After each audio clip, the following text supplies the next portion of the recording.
The game's abbreviated name is Demrock, and immediately after its release, it took first place in the world rankings. Demrock opens a new world of VR gaming, conquering the global market and becoming the game of the year, a legendary game with over 100 million online players. But as time went on, its popularity inevitably began to decline, and player activity and interest in the game decreased. And now, sometime later, she is preparing to close her servers. At this time, the system inside the game announced that the server was ending, with 30 minutes remaining until shutdown. The black-haired boy sitting near the fire was named Kaiser. He was number 1 in the Demrock rankings. Next to him sat Taste Purple, 5th place, who said that he always wanted this game to end, but did not expect that this would actually happen. The Sword Emperor, who was in 4th place, supported him because it was really fun here. The white-haired girl said that after killing a dragon, a brick drops. She didn't understand how the game lasted so long. The Sword Emperor was angry at the girl who had ruined the whole atmosphere. But she didn't understand why he was angry, because it was true. Upon hearing about her stupid mask, the girl immediately started screaming that the guy had apparently decided to fight with her. Their argument was interrupted by a black-haired guy who took a step forward, thereby drawing the attention of those around him. With a smile on his face, looking towards the fire, he said that it was all sad. The muscular man turned to the first-place player with a smile, saying that he had studied this game much more diligently than anyone else, and they all understood that. For when he watched his comrades battle, he thought it was a divine game. The white-haired girl, spreading her hands, said that God was still just because his luck was the worst of them all. The others immediately started smiling because first place was occupied by a guy who didn't even have a legendary skill. They laughed as they recalled how, after every equipment failure, he would shout that the world was against him. And they also noticed that if you look closely, the black-haired one is the most harmful of them. This whole discussion caused laughter among them, and they happily recalled their past. The Emperor of Swords agreed with them, because the strongest one turned out to be the unluckiest among them. And so, the system thanked every online player for being with them until the very end. The players' bodies began to sparkle, and each one began to say goodbye to their friends with a smile. Although there was a smile on their faces, each of them understood in their hearts that this was the end of their long story. They hoped that they would see each other again in some other but still worthwhile game. And so, gradually, all the players standing around the black-haired guy disappeared. But he remained standing in the same place where he stood. He looked at the growing fire, which gradually became brighter and brighter in his eyes. And so, sometime later, he disappeared. And he himself, his body evaporated. He was the last player to leave. And so, after a huge amount of time, the game was closed.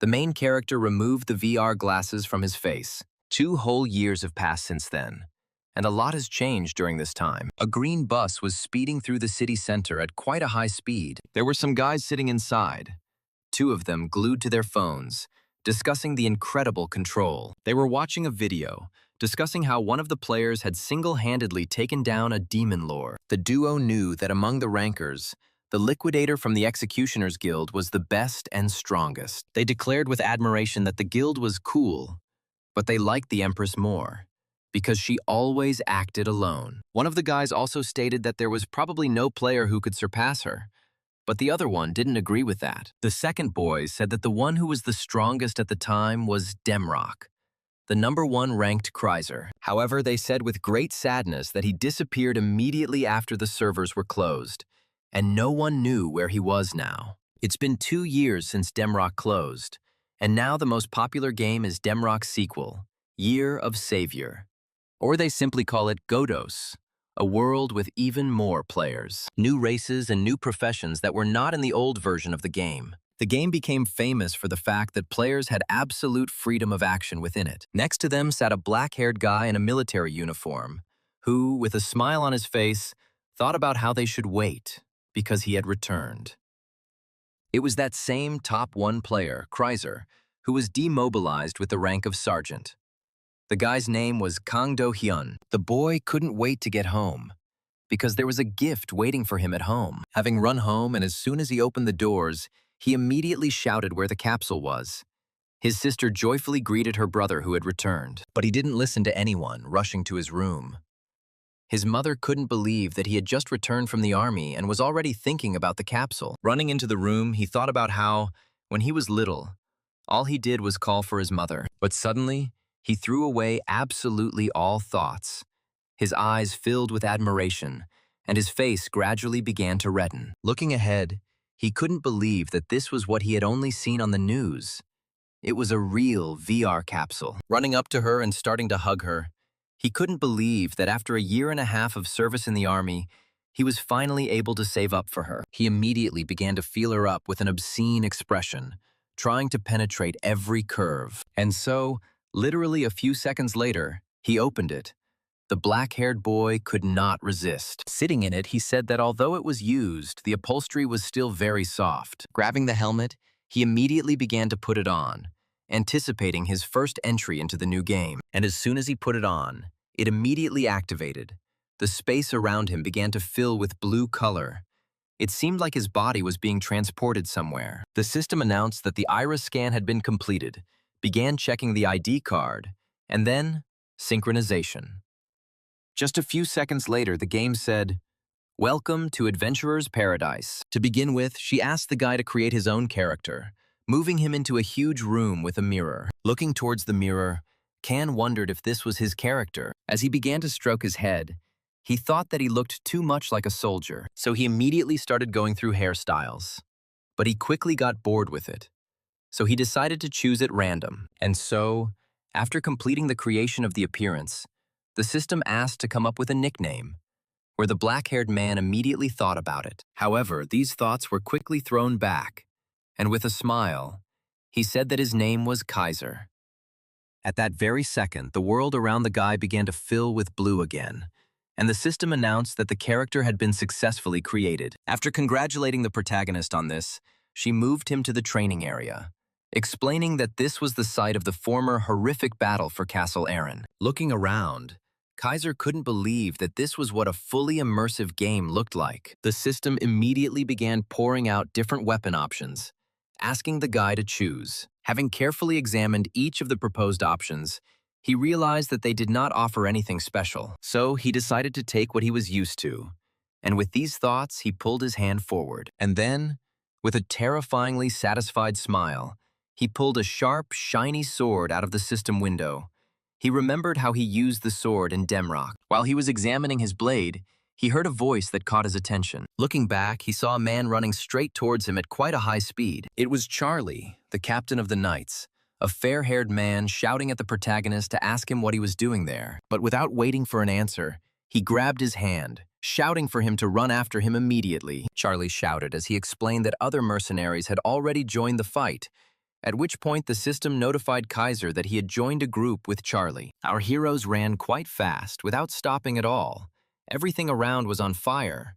Loud sounds could be heard. Running into one of the buildings, horror appeared on Charlie's face while our protagonist tried to understand what was going on. Looking out from behind the Knight Captain, he saw rivers of blood, as well as a huge number of dead bodies. The yellow-haired knight said that they had finally dealt with these creatures, because according to rumors, they had made a contract with the monster. Turning to the Kaiser, he declared that if they did not hurry and stop them, then the very one would come to this world and destroy it. Starting to open the doors, he ordered the black-haired man to hurry, because they would get there much faster through this entrance. The protagonist silently followed the instructions, trying to gather as much information as possible. So he silently followed the orders. But as soon as they entered inside, a huge number of arrows immediately flew towards them, which began to land right at the feet of our heroes. Charlie was quite surprised by this turn of events. Suddenly, a rather nasty sound was heard. Looking forward, he immediately clenched his teeth. After all, right in front of him stood a huge army of monsters who were clenching their teeth, making animal sounds. Turning to the main character, he was about to say that they had already arrived here. He was going to break through them. But he didn't have time. After all, that same black-haired guy whom he had been leading all this time rushed forward, straight towards this huge beast army. One of the creatures standing in front threw his weapon right behind his back, about to kill the main character with one attack. Naturally, our protagonist was ready for this, his eyes filled with bright color. The yellow-haired captain himself shouted to his comrade to be careful. He began to worry about him. But Kaiser himself was not going to lose so easily. He stopped abruptly, raising dust. Due to the sudden stop, the monster missed. He couldn't hit the black-haired man. Naturally, the little animal didn't understand how this had happened, because he was definitely hitting the target. The protagonist, seeing that the monster was taken aback by such a surprise, immediately grabbed his blade. With a slight movement, he cut the attacker, and blood began to splatter in all directions. But the black-haired man was not going to stop there. He immediately began to gather energy. He rushed forward with incredible speed and began to chop down the monsters one after another, giving them absolutely no chance. The monsters standing behind could not believe their eyes. Their fighting spirit began to completely sell out. They were afraid. Suddenly, one of the closest ones threw his weapon behind his back with a loud cry, intending to kill the black-haired upstart. But here too, with cold blood, the main character simply jumped back, thereby dodging the attacker's attack. And then he jumped up, raising his knee, getting ready to strike. Because the man's speed was incredibly fast, the monster was unable to dodge and received a direct hit to the jaw. There was a rather painful sound, and blood again scattered in different directions. Stopping, the protagonist noticed a pair of monsters standing in front of him, their bodies trembling as they looked at him. With shaking hands, they began to try to force arrows into their crossbows. However, the protagonist had no intention of leaving anyone alive. He immediately gathered his energy, preparing to rush forward. In an instant, he closed in on them, delivering a powerful slashing blow, thereby killing the latter. Immediately after this, he stopped and began to look around. At this time, those who were struck by the black-haired hero fell dead, covered in blood. Swinging his sword, the protagonist threw red drops off his blade, and a thick smell of blood began to rise around. With a smile on his face, he thought that he had been worried in vain about not having played for a long time, because not everything was so bad. Jumping from foot to foot, he noticed that his body was much lighter than it had been before. He was distracted from his own thoughts by Charlie, who shouted that it was incredible that the black-haired man had managed to cope alone. The system immediately notified the protagonist that the Knight Captain's sympathy had been increased. Lost in thought, the protagonist remembered that there was something similar in Demrock, but he didn't remember it growing after the first battle. Looking at the guy, the Knight Captain thought that perhaps the very hero from the legends was standing in front of him, because he was incredibly strong. Just a few seconds later, the system notified the guy that the sympathy had been increased to such a degree that Charlie now trusted him completely. And then she even rewarded Kaiser with a 2-point increase in his characteristics, as well as an increase in sympathy. The Knight Captain threw up his hands and laughed, shouting that thanks to the hero, everything had gone much easier than it should have. Pointing forward to the door, he said that they would have to eliminate the warlock inside, and after that, the war would end in their victory. Suddenly, a powerful explosion sounded inside them, which destroyed the ceiling. Charlie could not believe that the summoning had already begun. A dark energy ran through the entire area, destroying everything that was directly in front of it under its pressure. Suddenly, red eyes appeared from a huge hole, and disgusting animal sounds were heard throughout the area. Turning to Kaiser, the yellow-haired knight shouted that he would take care of these, asking the boy to stop the summoner. Drawing his sword, he released his energy, telling the protagonist that he relied on his strength. Turning to the guy, he released an incredible amount of energy, saying that he hoped that luck would be on his side. And then, with a loud cry, still releasing energy, he rushed forward straight towards the opened rift. The main character himself stood with his mouth open at this time, not understanding whether he really needed to go in. He didn't understand how this had happened, because in the video guides, Charlie was always the first to enter. However, he had also heard that the plot changed depending on the player's actions, but he didn't understand how it was possible to do so much. Approaching the door,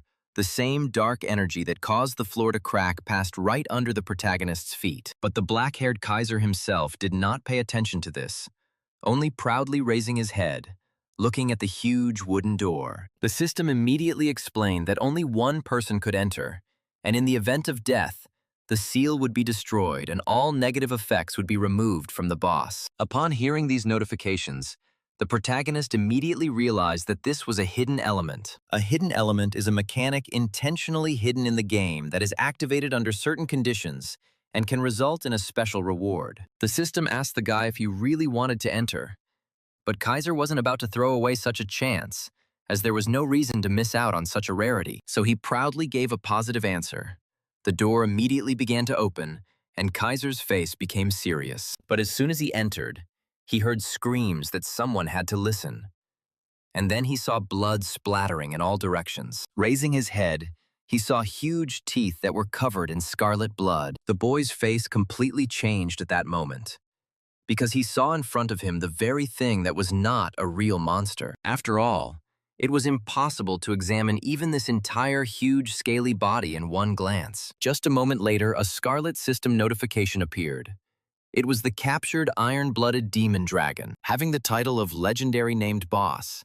The danger was hidden, but all of his abilities and movements were limited. The main character himself was surprised by such a meeting, because a legendary creature stood before him. Godos actually borrowed a lot from the old Demrock. The items were the same: common, rare, heroic, and legendary. One of the borrowings was the system of ranks, of which there were 4. Ranks apply to absolutely everything, even bosses, but the most special ones among them are: they had unique names and were considered the rarest and most unique monsters, such as the demon dragon. Standing in front of him, the main character understood that this was the boss. Opening its mouth, the dragon screeched loudly, creating a deafening roar that made the earth shake. The main character continued to stand in one place, staring at the dragon, and at the same second after the roar, system notifications began to appear. The roar reduced physical stats, movement speed, attack speed, defense, and magic resistance. He was dissatisfied, thinking that the game had no conscience at all, since he had only just entered. Suddenly, he remembered that the dragon's abilities were sealed, deciding to try to break through. However, he understood that if he touched him with his paw, he would immediately throw in the towel. The situation was not the best, but he compared this situation with Demrock. He recalled his past gaming achievements, where even then he had only one way out. As he began to draw his sword, his expression changed. He understood that everything here was simple: do or die.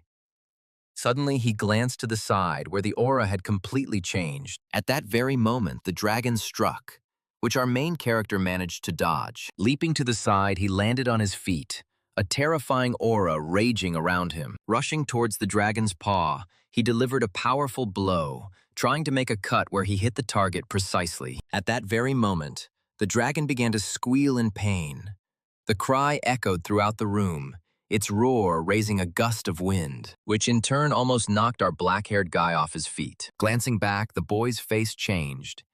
He even looked scared for a second. He immediately jumped to the side, and a moment later, a powerful blow struck the place where the boy was standing. Due to the gust of wind that arose, our boy was thrown back several meters. His gaze was cold-blooded.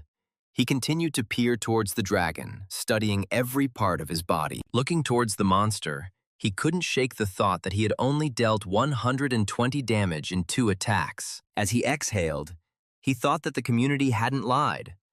The complexity had truly been prohibitive. Having collected his thoughts, the protagonist rushed into the attack, starting to deliver attack after attack to the monster. He had no intention of stopping, knowing that he only needed to keep attacking without ceasing in order to defeat him. Blood flew in all directions as the protagonist continued to launch attack after attack. The dragon demon itself was not going to simply accept attacks. It also attacked, forcing the protagonist to retreat and defend himself. At some point, the black-haired hero managed to pierce the dragon's huge paw with his blade. The black-skinned man's roar grew even louder. The walls around him shook, and the stones began to rise up. And at that very moment, after a roar, the demon dragon simply fell to the ground covered in wounds. The system notified the guy that he was the first in history to kill the legendary named boss in the training, and the achievement was recorded in the adventure book. The main character himself could barely stand on his feet. His entire body was covered in bruises, and he could only think that the creature had turned out to be very tenacious. Once he caught his breath, he pulled his sword out of his paw, thinking about what if he was the first. So those monsters couldn't defeat him either. That's what the boy thought as he looked around. He remembered his comrades from Demrock, who were clearly unhappy with the appearance of this monster. Remembering them, A smile appeared on his face. He was interested in how his old friends were doing now. Suddenly, the system notified that the guy had received the title of First Killer, and his characteristics began to awaken. Weapon Master, Hidden Dragon, Assassin, Hero, Overcoming, Protagonist. Read these notifications with his mouth open. The system also endowed the guy with a unique skill, the Eye of Truth.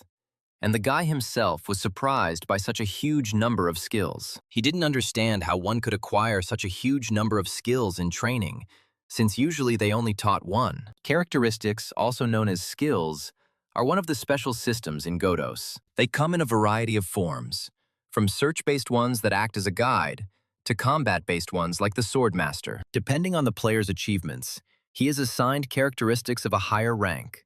The main character was in shock. He began to carefully study his characteristics, and when he reached the last one, his look changed. The boy understood that all the skills of the Swordmaster and Assassin type were good, even very good, but they were not unique. The black-haired man thought that even if there was no person who had all of them at once, they were found separately quite often. But he also acquired a unique skill, the Eye of Truth. Literally a one-of-a-kind characteristic. A satisfied smile appeared on his face. He was happy with this award, because it was the most that was not a jackpot. In just one training session, the main character was able to obtain 1 unique and 5 normal characteristics, with an incredible title. Naturally, he was glad about this, because in the last game he hadn't had much luck with this, when suddenly he was distracted from his thoughts, glancing towards the door. After all, literally a moment before this, his fair-haired comrade had finished his fight, trying to catch his breath as quickly as possible. And as soon as he did this, he immediately went towards the door where the black-haired boy had entered. He could barely move his legs from fatigue. The fight had been quite difficult for him. He was covered in bruises. Once inside, he immediately turned to his dark-haired young comrade. After asking where the monster had gone, since the roar was terrifying, he asked the boy standing inside if the monster was dead, but without waiting for an answer, he could not believe that there was not a single scratch on the guy. With a trembling voice, he asked who he was. The protagonist didn't know what to answer, but the knight himself said that all these questions were not important, because it didn't matter who he was or where he was from. Pressing his hand to his chest, the knight declared that true heroes always appear to the world in troubled times, and his appearance in this world engulfed in chaos will become a ray of light that will bring great changes. And immediately after these words, Charlie's face lit up. He declared that he did not doubt his words one bit, and then he fell to the ground, getting up on one knee and loudly saying that he asked the guy for only one thing, so that he, a humble knight, would become his faithful blade in future adventures.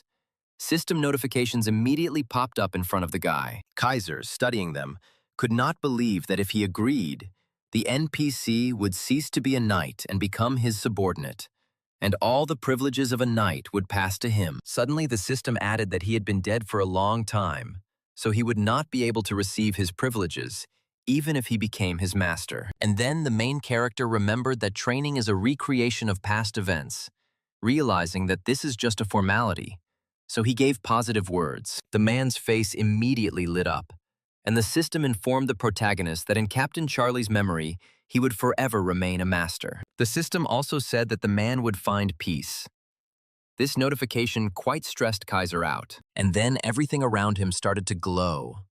The system explained that in a moment he would be transported to the Pantheon. A portal appeared not far from the two standing, emitting a rather pleasant energy. At that very second, Charlie turned to his master, which surprised the black-haired protagonist. With a smile on his face, Knight Charlie asked his master where they were going with him now. The black-haired protagonist immediately glanced to the side, pondering Charlie's words and the system. Without thinking twice, with a terrifying expression on his face, he declared that they were going where they were needed most at the moment. With pride in his voice, Kaiser said that the world is currently in turmoil. Hearing these words from his master, Charlie was once again convinced that it was not in vain that he had chosen this particular boy as his master. And then our heroes entered the teleport. The transfer was supposed to begin in 5 seconds. Suddenly, inside the portal, Charlie took out some kind of amulet, asking his master to take it as a gift. Taking the bright stone, the main character began to look at it, not understanding what it was. And at that very moment, Knight Charlie, with a smile on his face, thanked the main character, and at that very moment spoke about salvation. After these words, the system greeted the protagonist, explaining that this was the Pantheon, where he had to choose a god and a path. Standing in front of a huge column that towered upward, the system asked the boy to decide on his next path. Looking around, the main character thought that this was the very Pantheon around him. Instead of the noble name of Pantheon, this place was most often called a card lottery. A place that made you cry and laugh. Countless players. The call of the gods unfolds here. One could only serve one, and the choice depended on the class. Moreover, in Godos, everything is divided into ranks, and the gods also had their own hierarchy. Gods of legends, gods of heroes, and gods of myths. The gods of legends are those who have attained divinity through stories passed down orally. Hero gods are people who were called heroes in the past and who ascended to the pantheon, becoming gods. And finally, the gods of myths, those who created the entire mythology.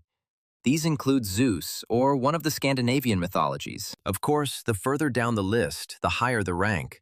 The system asked the guy to choose the god he wanted to serve. Looking around, he thought that he was unlucky anyway, so there was no point in being greedy.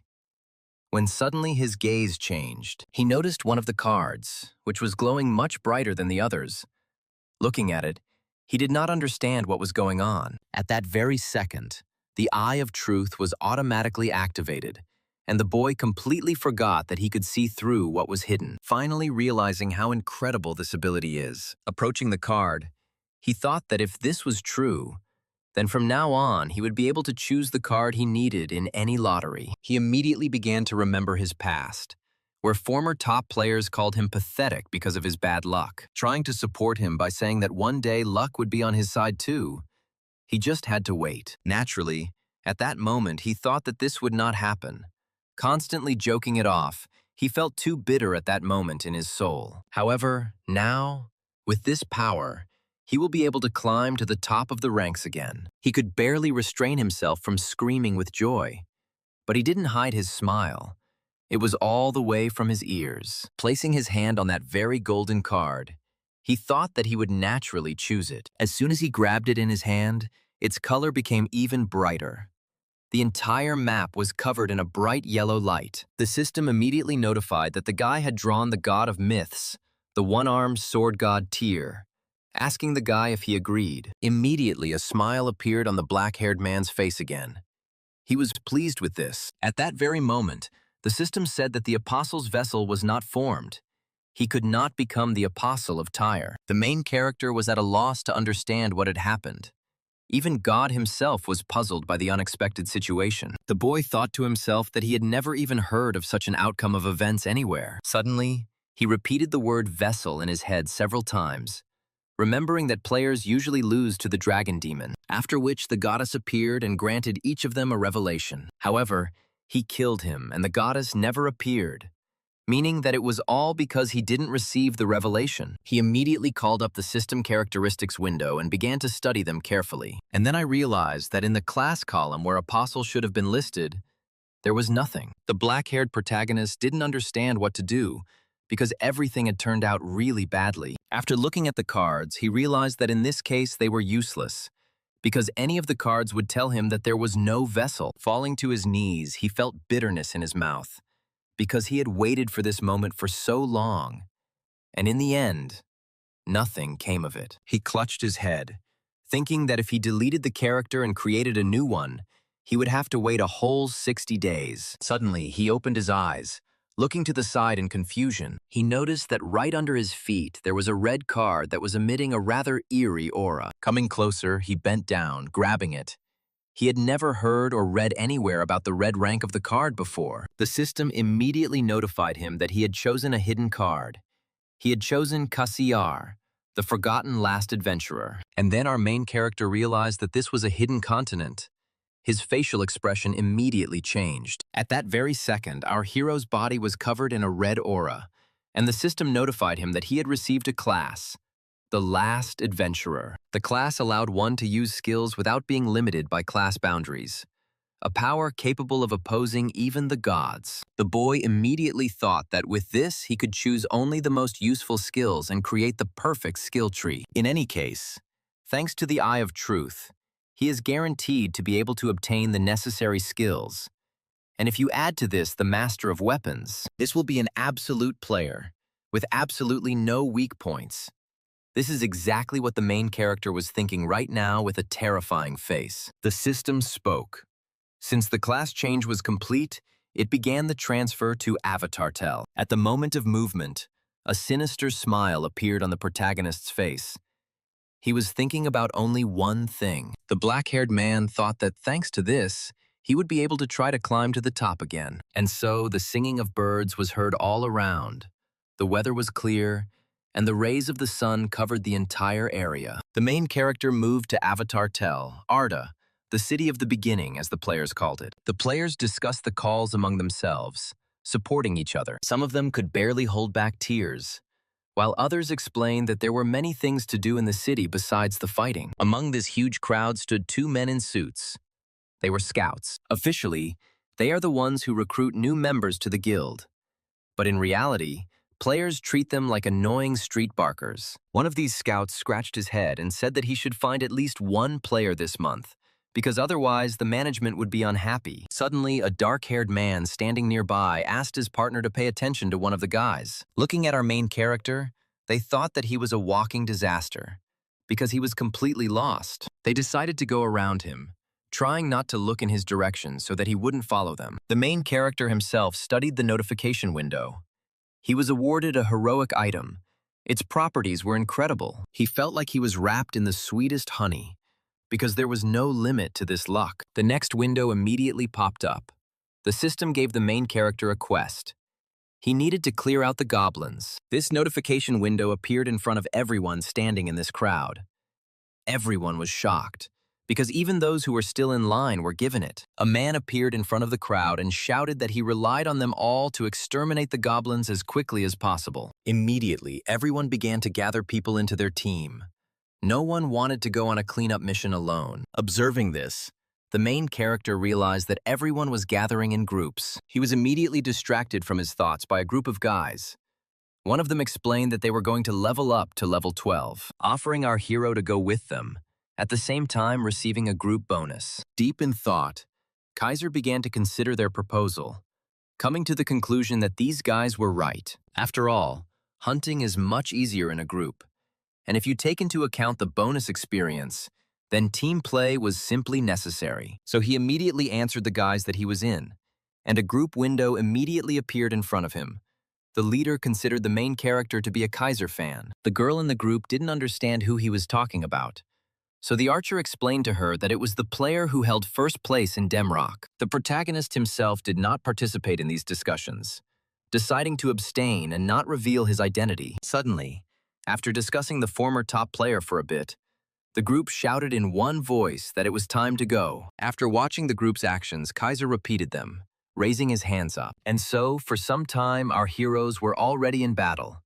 The best shield was adjusting his skills, which stunned the goblins for a second. Immediately after this attack, he commanded the group to go on the offensive. The mage and archer immediately used their powers, sending attacks from a distance towards the monsters. And so, as soon as the joint attack of the two reached its target, one of the goblins was defeated. As soon as the green one fell, the rest of his relatives naturally became angry.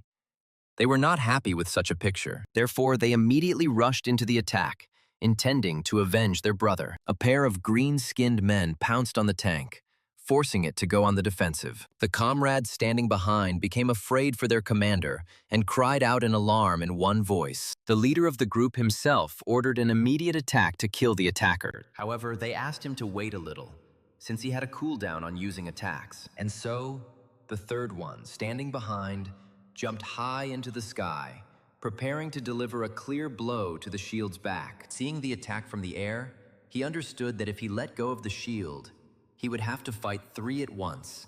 He would not be able to cope with them. For a moment, he saw a satisfied grin on the goblin's face, because literally a moment later, he would be able to cut up the little man. But it was not to be, because the trio completely forgot that there was another person in the human group, who, having thrown himself into the sky, was able to cut down one of the attackers with maximum ease. The leader was the first to notice, surprised by such speed and such force of attack. Following this, the remaining two also noticed it.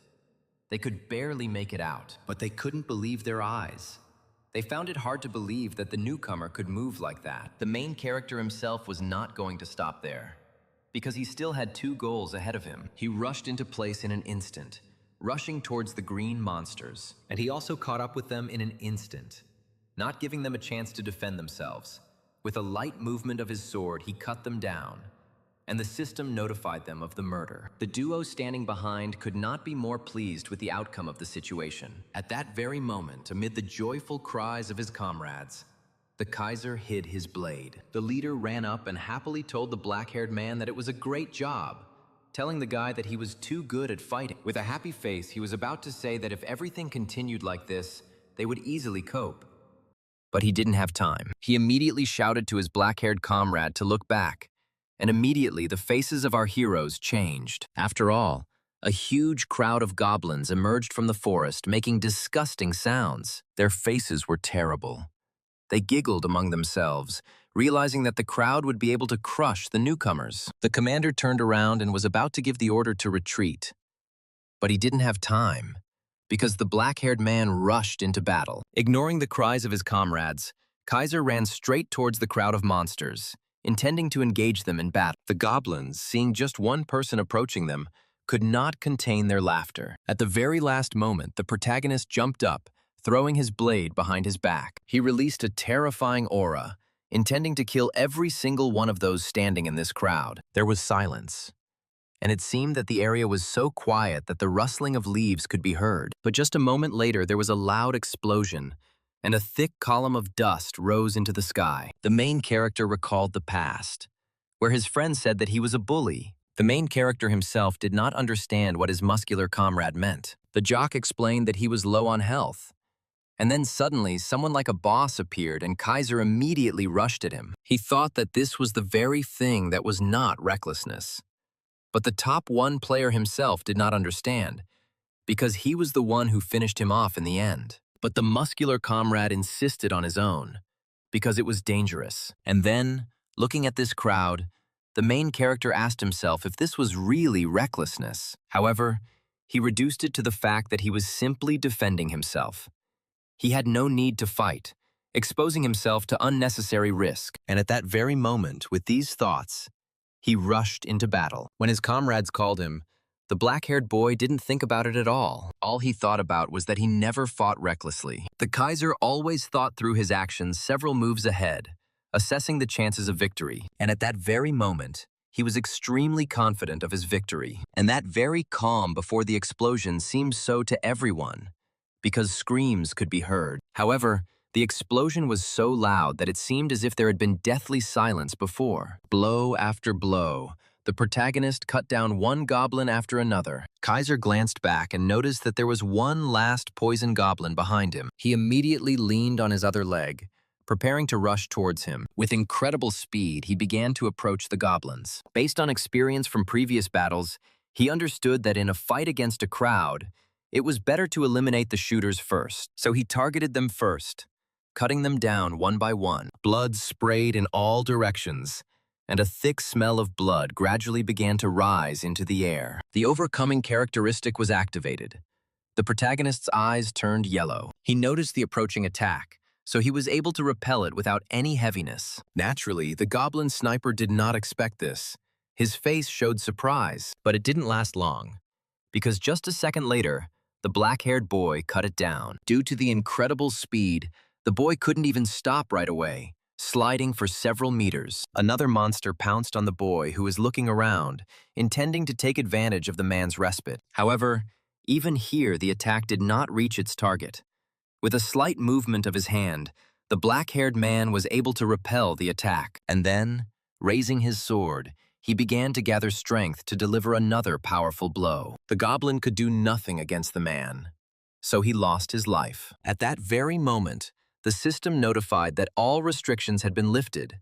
The guy had received a skill, a blow to a vulnerable spot. The Kaiser was delighted by this, grabbing the goblin's flying weapon. With incredible force, he thrust the goblin's own weapon into one of the goblins. This time, two skills were used at once: vulnerable spot and critical strike, so the goblin died immediately. And so, Kaiser knocked a wooden bat out of the hands of one of the goblins, and the system immediately notified him that he had acquired the swing skill. She flew high into the sky, leaving the goblin completely unarmed. Having approached the attacker, the black-haired man knocked over his weapon. Seeing this incredible power and speed up close, the green-skinned man was stunned, and fear appeared on his face. However, it was already too late, because a moment later a dagger was thrust straight into his jaw. And after that, the main character let him go, catching the flying bat. With a light swing, he was able to smash the goblin's head, blood splattering in all directions. The system immediately began to issue notifications, increasing the skills of our protagonist, who, in turn, thought that this was actually very good. After all, he thought that he could just learn skills without restrictions. But he didn't know that he could use them right away on the spot. His face immediately turned red with admiration, because this was much cooler than he could have even imagined. Our hero's comrades watched this entire massacre, unable to say a word. The leader did not understand how this was even possible. These thoughts did not leave him at all. Even an experienced group would have to work hard to overcome such a crowd of goblins. But he couldn't get his head around the fact that this boy could cope all by himself. Looking at the black-haired boy, he saw his nickname, which towered right above his head, and also felt a terrifying aura. At some point, Best Shield even began to think that this was the same Kaiser from the time of Demrock. However, he almost immediately dismissed these thoughts, considering them to be pure nonsense, since that same genius ranker had disappeared without a trace 2 years ago, and he couldn't have been in his group. Looking at the black-haired guy, he only wondered who he was. At this time, the main character himself could not enjoy his own power, because it was much better than in the previous game. Seeing this reaction, Best Shield thought the boy had completely lost his mind. Suddenly, the weapon in the boy's hands began to shine, and he immediately let it go, and it gradually disappeared completely. The boy realized that the weapon that did not drop as loot simply disappeared. With a smile on his face, he thought about how he had removed the restrictions on weapons and even tested the skills. So he was quite satisfied with the result. Kaiser immediately called up the system window, and after examining it, he realized that he had increased 3 levels in one hunt. Although he wasn't tied to one specific weapon, his base was the sword, and after increasing his strength and dexterity, he decided to invest the remaining points into perception. And the rest of the title should be covered, and also don't forget about Charlie's necklace. Suddenly, his comrades ran up to him, shouting about how incredible their comrade was. They couldn't believe that such a strong player decided to join their group. The captain jokingly asked if he was that same Kaiser, but the archers said that that Kaiser had retired long ago. But the leader didn't quite believe it, because watching their Kaisers battle, these thoughts didn't leave him. The boys continued to praise the black-haired boy as he stood silently and awkwardly scratched his head, with a smile on his face, thinking that he is the real Kaiser. Suddenly, the archer asked the guy if he had really pulled out the mythical god, since he had insane damage. However, the main character replied that it was all thanks to his characteristics, and, in addition, he was lucky with his title. Upon hearing about the title, the 3 of them immediately shouted in unison that at this rate, he would soon become a ranker. And so, for a few more minutes, they chatted pleasantly, restoring their strength. Suddenly, the group's commander, Shield, announced that their forces had been restored, suggesting that they continue the hunt. The archer joyfully shouted that this time he could take down 10 of them at once. With a smile on his face, Kaiser said that it was a great idea. The girls shouted that as long as Kaiser was with them, they weren't afraid of anything. Watching this picture, old memories came flooding back to the protagonist. He remembered his comrades who were also arguing about whether they should go further or not, hoping that the Kaiser would sort everything out. A smile immediately appeared on his face. He was interested in how the other guys were doing. Suddenly, the black-haired boy's entire body twitched. An emergency quest appeared. A mutant goblin of rare rank appeared. The protagonist was surprised by such an unexpected appearance, because such a quest should not have happened. Sometime later, our heroes reached a huge entrance to a stone cave. Standing in front of her, the 3 discussed the fact that they were nervous, and the black-haired boy himself understood them perfectly. Kaiser thought that while they were on their way here, thanks to the extra hunting, they had managed to raise the level of the entire group. Looking inside, Kaiser thought that this dungeon is called a beginner's crusher. The first time you enter it, death is guaranteed. Demo versions of Raid, Tomb of Ardi. Among all its names, there is not a single one that gives hope. Compared to normal goblins, this one was incredibly difficult, and special mechanics that require team play. A combination of these two factors. This place made it a crushing ground for newcomers.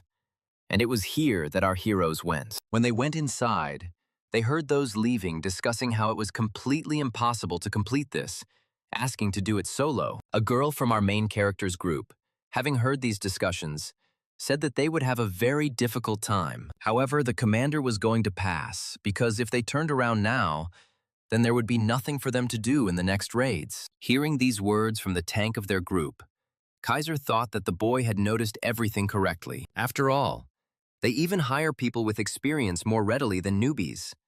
It was the same in games. Quests, materials, discovering new regions, and defeating bosses.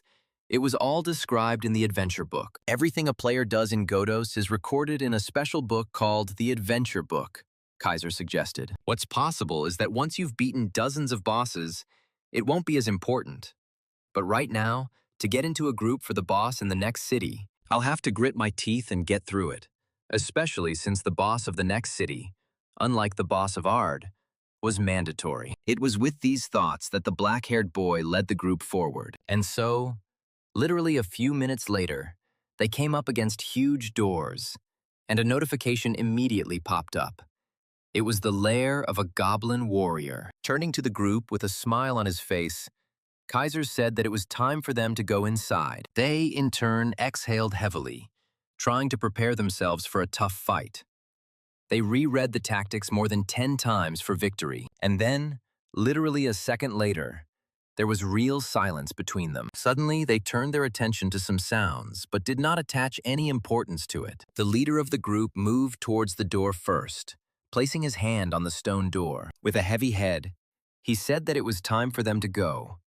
And at that very moment, his hand began to glow. Immediately, a notification window popped up in front of the other group members, informing them that their group leader was about to enter the boss's lair. The system asked whether the other participants would agree to enter with him, to which he received an immediate positive response. At that very moment, after everyone had agreed, the door began to open, releasing the terrifying aura that had been hiding inside. Clenching his fists, Kaiser thought about how he hadn't warmed up for a long time.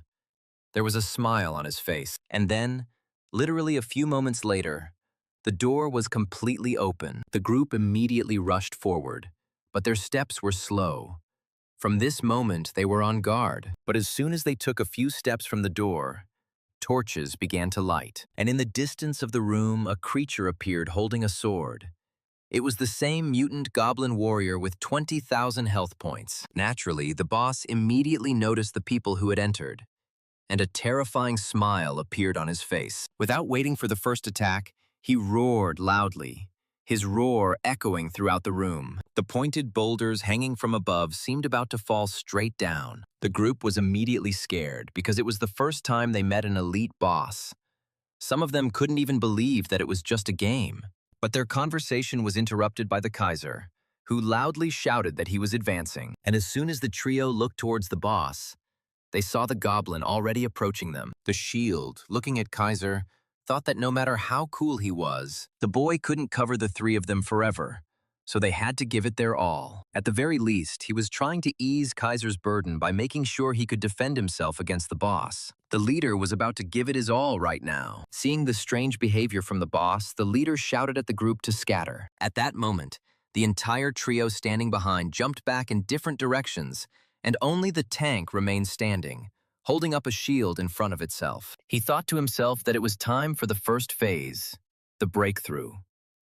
By ducking, he was able to dodge the monster's powerful attack, causing it to slam into the wall behind him. The mutant goblin was stunned for 2 seconds after hitting the wall head-on. The commander, realizing this, immediately gave the order to his group to attack, and they immediately followed the order of their commander. The attacks hit their target, striking the monster's body, and a powerful explosion was heard, raising a column of dust behind it. However, as soon as she fell asleep, the face of the monster appeared, carefully examining each person standing in front of her. The leader's gaze locked with the monster's, causing the group's tank to become covered in goosebumps. However, due to his being taken aback, he missed the attack from the Goblin Titan. But still, at the very last moment, he was able to take cover behind his shield. Using the defense skill, he increased his defensive stats, trying to hold back the boss's onslaught. Turning to his allies, he immediately shouted for them to stop attacking him. At that very moment, our main character joined the fight,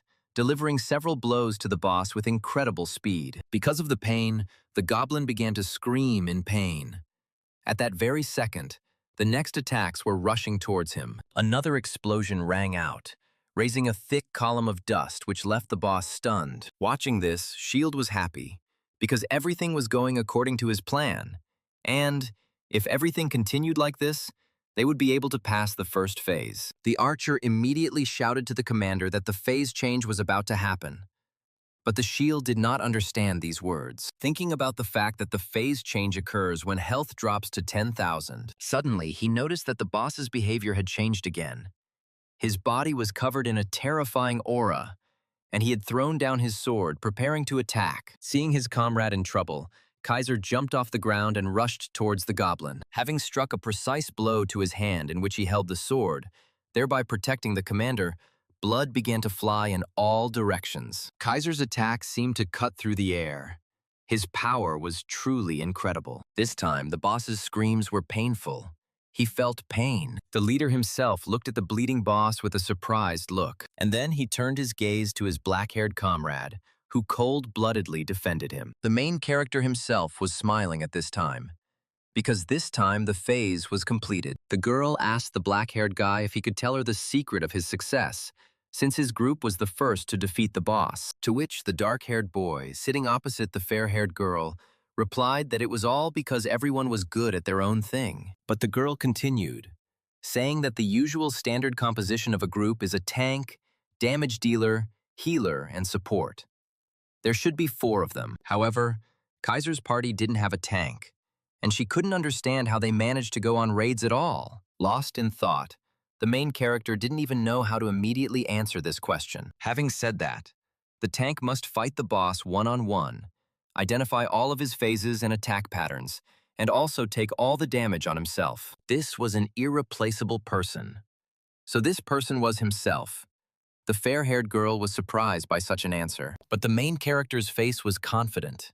He was absolutely not lying. And right now, the main character was performing this very role of a tank. Observing what was happening, the group leader could not verify with his own eyes, because such a thing was impossible. I thought to myself that even tanks had a hard time interrupting patterns with their control skills. But Kaiser did it easily. Without using any crowd control effects, he couldn't believe it was a damage dealer doing this. While he stood there immersed in his own thoughts, the protagonist continued to fight the boss. During the fight, a smile was visible on his face. He enjoyed participating in fights. And then one of the attacks reached the monster, and blood again flew in different directions. The archer and the female mage were discussing the fact that their comrade was hitting precisely the pain points. They had never seen this before. In turn, the leader did not take his surprised gaze off the boss's hit points. At some point, he noticed that the boss's health had dropped by up to 20%. Realizing that the second phase was about to begin, he immediately shouted to his comrades to prepare for the next phase. They immediately began to carry out their commander's orders, preparing for battle. The system immediately notified that the boss's health had dropped to 20%, adding that the goblin had activated a characteristic. The monster's entire body began to be covered in a scarlet aura, gradually gaining muscle. He grew in size, and the Goblin Warrior characteristic was activated. All of the Goblin Warrior's stats have been increased, and the Mutant stat has been activated. The Mutant characteristic, unlike the usual characteristics, granted each boss unique abilities. Among them, the characteristic received by the Warrior of the Goblin Mutants was a rule, popularly known as a counting rhyme. The system explained that when physical damage was dealt 4 or more times in a row, the entire party would receive a debuff. And when magical damage is dealt 3 or more times in a row, All damage is returned to the attackers. Each member of the group felt a terrifying aura that spread throughout the room. The system also added that due to the warrior stats frenzy effect, players' attack and movement speeds are reduced by 4%. Kaiser's group members were at a loss as to how to deal with the boss while they were under the effects of debuffs, while the main character himself was immune. Seeing this message, a smile appeared on his face. He was happy, because debuffs did not affect him. The group commander asked his comrades not to panic and not to attack haphazardly, asking them to first focus on evasion. Turning to the black-haired boy, he asked him if the same effects had been cast on him. However, the Kaiser stood with the utmost ease, asking his comrades to stand aside. And then, covered in a terrifying aura similar to the boss, he said in a creepy voice that he would quickly deal with the goblin. Looking towards his comrade, the black-haired commander could not answer him. Not expecting any answers from his comrades, Kaiser rushed towards the boss. The mutant goblin warrior himself waited for the attack, preparing to attack the attacker. However, the protagonist was able to easily repel the attacker's attack with his blade. The boy's face didn't indicate at all that he was going to lose this fight. Increasing his speed, he began to slide around the goblin, delivering attacks. The protagonist's younger comrades did not understand why the negative effects did not affect their comrade. The squad leader didn't understand what was happening right now, not realizing that he wasn't an apostle of a forgotten god. In addition, looking at our boy, he thought that right now he only looked like one guy. Watching the main character fight, Best Shield thought that the black-haired man looked like a warrior god. The main character himself was enjoying the battle at this time. While defending himself, he blocked every attack of the monster, immediately turning his defense into an attack, delivering precise blows to the monster. While the boss was dealing one attack, the protagonist would deal several counterattacks at once. And so, the name Kaiser got stuck in the head of the detachment commander. This name did not leave his head. At that very second, the boss screamed with anger and pain.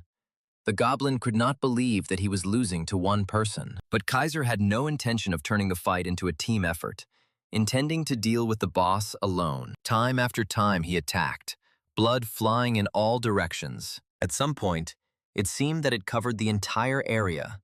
A thick smell of blood began to hang in the air. The black-haired boy's face looked calm, without any emotions. The aura around the guy gradually became more and more terrifying. At the same time, the system notified the protagonist about level increases and increased swordsmanship, and also that thanks to the 7th level of sword mastery, sword damage is increased by 7%. And so, having increased his speed to the maximum, he approached the monster, and in the next moment he found himself completely behind it. The system notified that, thanks to the Fury effect, the boss is dealt 10% additional damage. And at that very moment, the boy delivered a powerful, precise blow to the mutant goblin warrior. The roar rang out for the last time, and the monster's entire body was cut open. Gradually, the roar died down, and the boss himself fell to the ground, still continuing to bleed. The system notified that the boss had been defeated, meaning the dungeon had been cleared. The protagonist's comrades could not believe their eyes,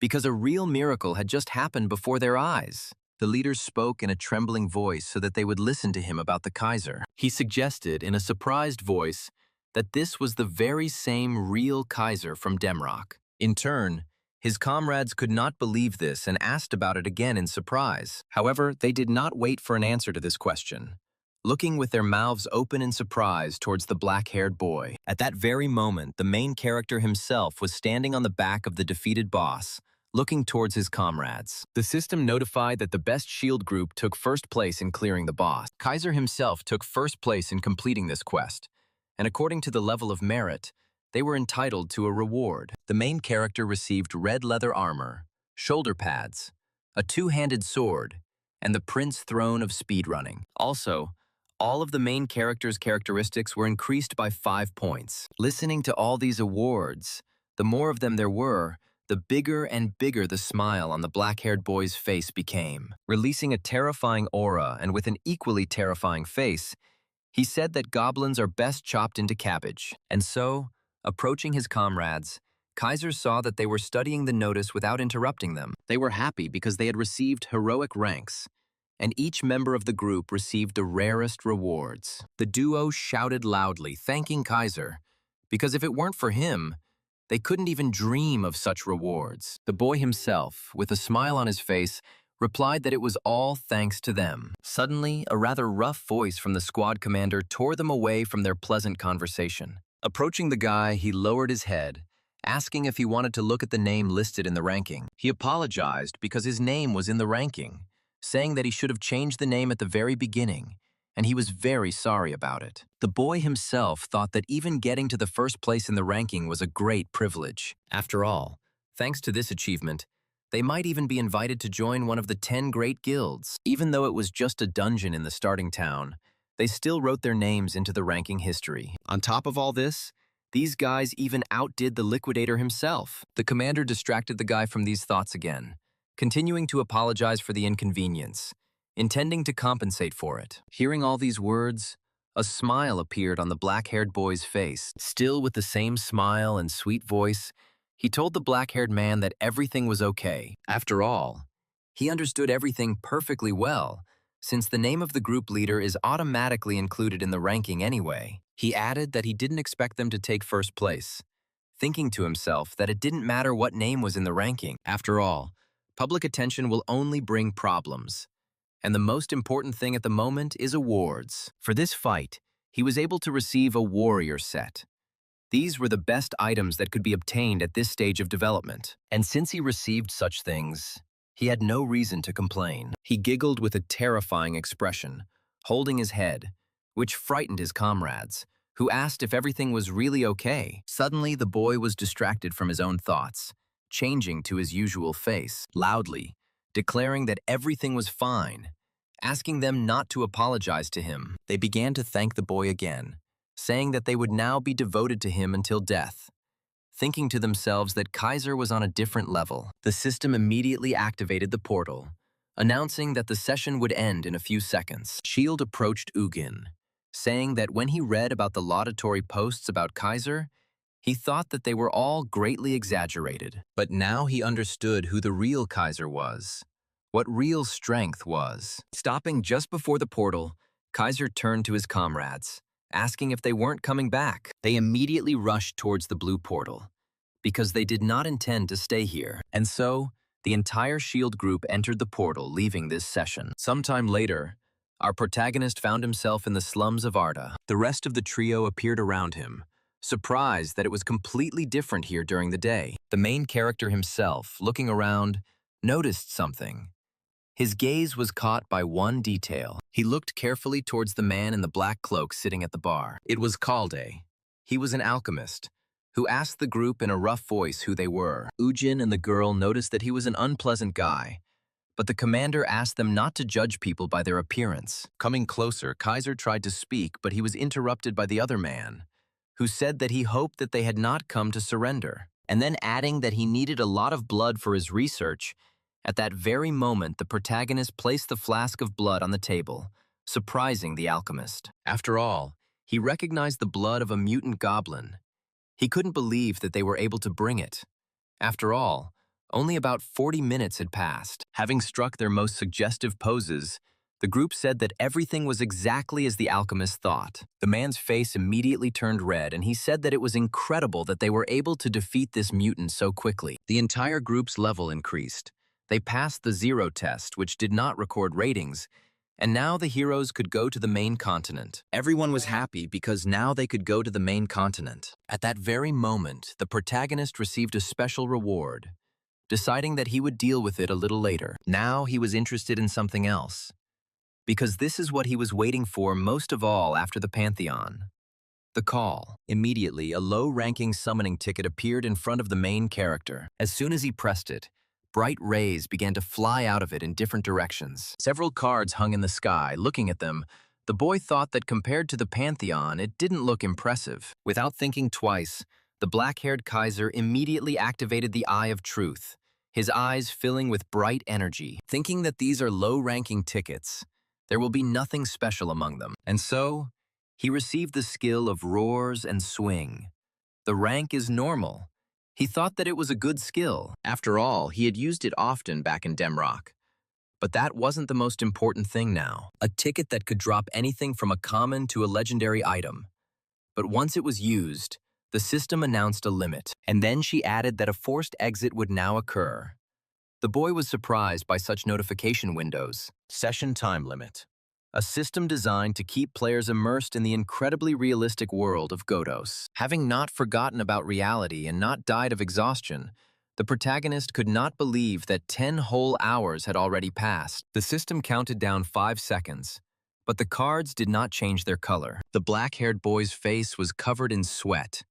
He couldn't wait to see what was in store for him, and then the card began to glow yellow, emitting a pleasant and powerful aura. Grabbing the notification window, the black-haired Kaiser screamed at the top of his voice, and at that very moment, the system announced the end of the session. The map continued to be in front of the protagonist's eyes. He clenched his teeth in anger, not believing that he hadn't noticed what had happened to him. However, he gradually came to his senses, remembering that he had been transferred to reality. Opening his eyes, he noticed that it was already quite dark around. He himself lay in that very capsule, and he replayed what had happened in his head several times. With each passing second, his face changed more and more. And then, unable to bear it any longer, he screamed in anger throughout the entire capsule. And so, gradually the next day arrived. The boy could barely fall asleep. Sitting on the chair, every part of his body was shaking. He couldn't find his place. Constantly glancing at the time, it was finally exactly 10 o'clock. Seeing this, he thought he wouldn't live to see the entry limit passed. He immediately opened the capsule and jumped into it, preparing to return to the game. The game started loading, checking the retinas of the eyes, and then the player's ID. And so, literally a moment later, the main character found himself in the very place where the game ended. Standing on the street, he couldn't wait to find out what had befallen him. When activating the system window, it was not lowered by that same yellow light. And so, the system announced that the guy had an unverified skill. Looking into the storage, he saw it. It was a skill, an attack from behind, although he thought it was legendary. But the skill turned out to be ordinary. This was the signature skill of the assassins, the main reason why ranged damage dealers feared them. No matter how much you distance yourself, this crazy skill allows you to instantly be close. With a lewd smile, Kaiser couldn't believe that this skill had been given to him. He understood that with such skills, he could become the perfect damage dealer who would destroy everyone. At that very moment, a guy was walking by and grabbing something from a girl walking next to him. The main character himself stood at this time, immersed in his own thoughts. Suddenly, this same fair-haired guy noticed the black-haired guy standing in front of him. Stopping, they began to peer at the black-haired man. Seeing the terrifying expression and the killing aura that this player was releasing, they got scared, thinking that a psychopath was standing in front of them. The girl asked the guy to go another way. Turning around, they rushed up the stairs, deciding that it was really better to avoid this psycho. The main character himself, noticing the fleeing people, did not understand why they had such a reaction to him. However, he didn't think about it for long, thinking that now was the time to use the clothes. After all, with such goodness, he would no longer look like a newbie. Now, in such equipment, he was going to go to the mainland. And now the system has notified that after moving to the main continent, it will be impossible to return to Arda. Entering the portal, the protagonist remembered that he had not said goodbye to his comrades. I even thought about the fact that during this time I had managed to get used to them. He felt sorry, but he blamed it all on the fact that, if it was fate, they would definitely meet again. And so, having entered the portal, he came out on the main continent in one of the cities. All the players who had completed their training in Arda. Full of bright hopes, we set foot on the main continent for the first time. Unlike Arda, where the servers are divided by country, this is where everyone gathers together and forms groups. And the first point on this path was Raven, the very first city. Immediately, shouts were heard on the street asking for people to make way, as Raven's knights had returned from their mission. They were leading a tied-up guy who was screaming at them to let him go immediately. The system itself notified the guy that previously blocked systems were now available, and the newbie bonuses were canceled. She asked the new player to enjoy the horizons of the main continent, asking that crimes be reported to the guards. Reading these notices, Kaiser was shocked, because it is not for nothing that they say that the real game begins only on the mainland. Immediately, a man approached the main character, asking him to come in and try their beer, which was the pride of the city. Other men followed him, praising their food. Looking at them, The main character thought that now everything was clear. He understood why people give up hunting and just walk around the city. After slapping himself in the face several times, he asked himself to pull himself together, because the fun could wait. Stretching his limbs, the black-haired boy was about to go hunting. And so, sometime later, he was already swinging his blade with all his might. The main character went to the Raven Plains to kill monsters to level up. The effect of the warrior set was that damage against goblins was increased by 7%, and all stats were increased by 2 points. The main character thought to himself that there was no better gear against goblins. The set scared the goblins, breaking their fighting spirit, making them tremble with fear. The protagonist in turn made full use of his new skills.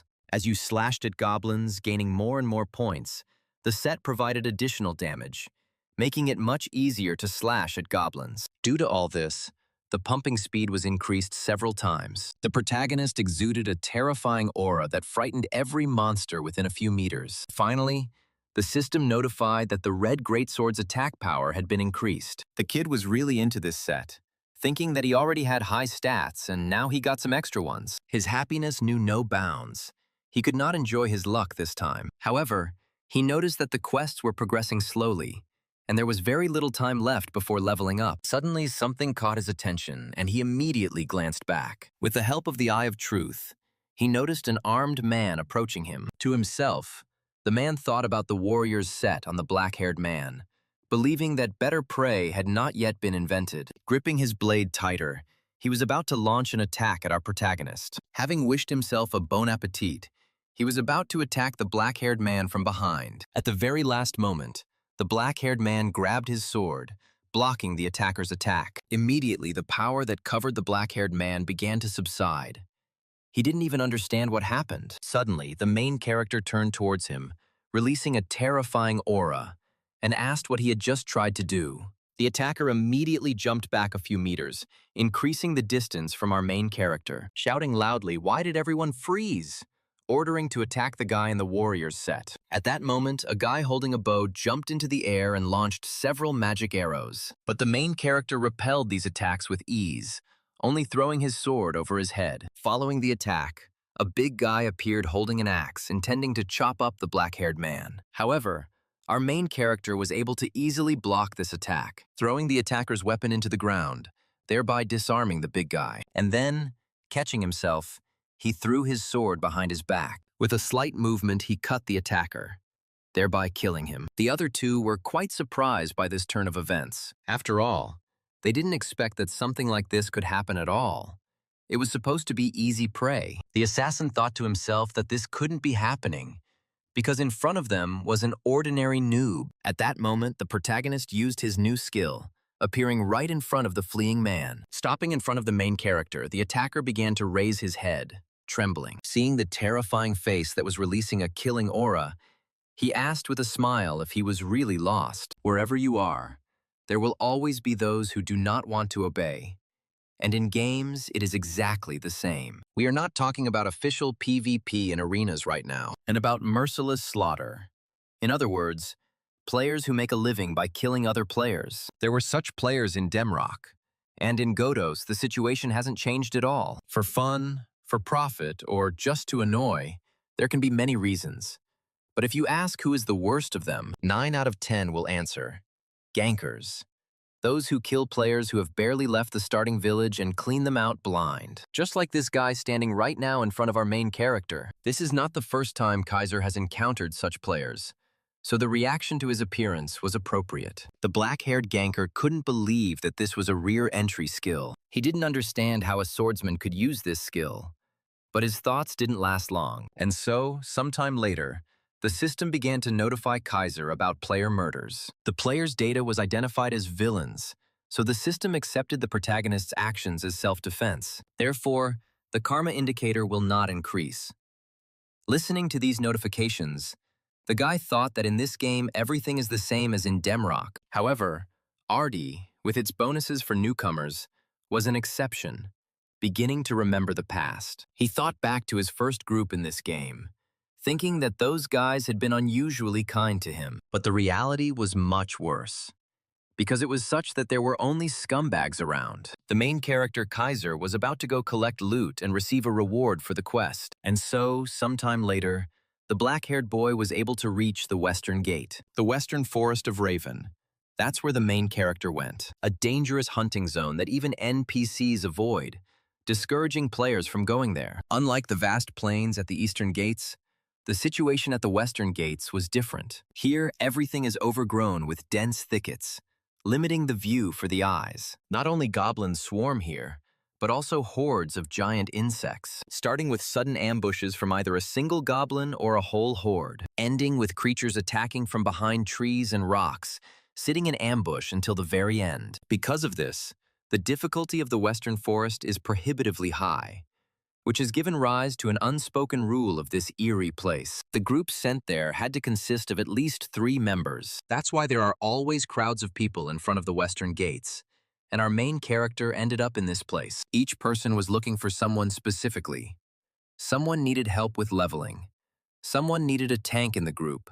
Someone needed a damage dealer. A group of 3 young men were looking for a healer, not understanding where they all went, to which the yellow-haired man told his comrades that healers were always in short supply, because they were boring to play and hard to level up. Suddenly, the big guy pointed into the distance, asking the rest of his comrades to look into the distance. Looking at our protagonist walking alone, they called him a mad suicide bomber, considering him an upstart. The others supported him, because even the top guys mostly go there in a group, because the chance is always high. Continuing to watch him go, they couldn't understand what this black-haired man was hoping for by going to such a terrible place alone. Listening to these conversations, Kaiser exhaled heavily with a smile on his face. And so, in that very place, he cut down crowds of goblins left and right. He wasn't going to leave any of them alive.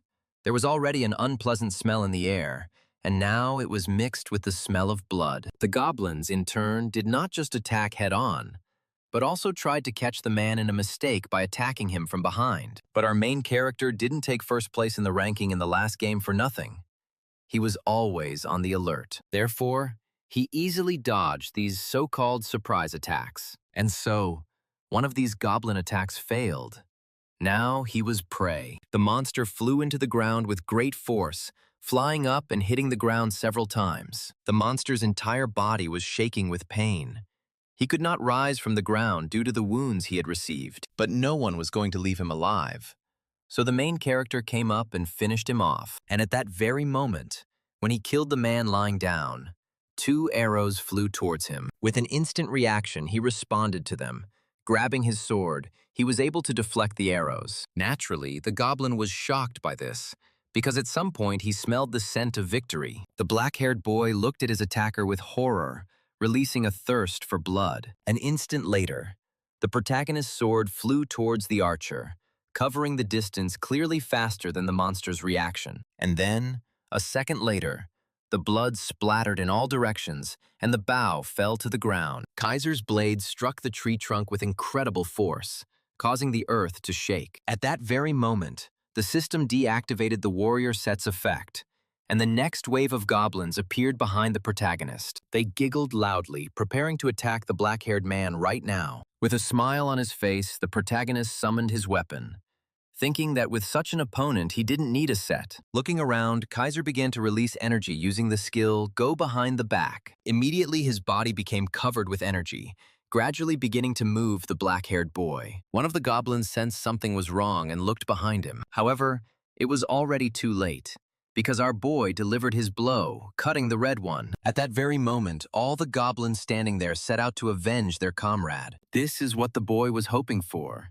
He began to cut down the monsters one after another. Loud cries of pain were heard all around, and blood continued to cover the ground. While chopping up the monsters, the main character thought that the axe in his hands felt quite good. In turn, the system did not stop for a second, continuing to notify about the murders. And so, sometime later, the screams died down. The black-haired man returned for his sword, pulling it out of the tree trunk. Looking at the system window, Kaiser thought that the goblin quest was over. Suddenly, he was distracted from his thoughts by a loud sound that appeared quite suddenly. Turning his head back, he saw a monster that was clearly not in a friendly mood. The monster's mouth was covered in a disgusting liquid, which in turn had an unpleasant smell. Looking at this huge creature, the protagonist's expression changed. He was clearly unhappy with the current situation. A loud sound began to be heard in the forest.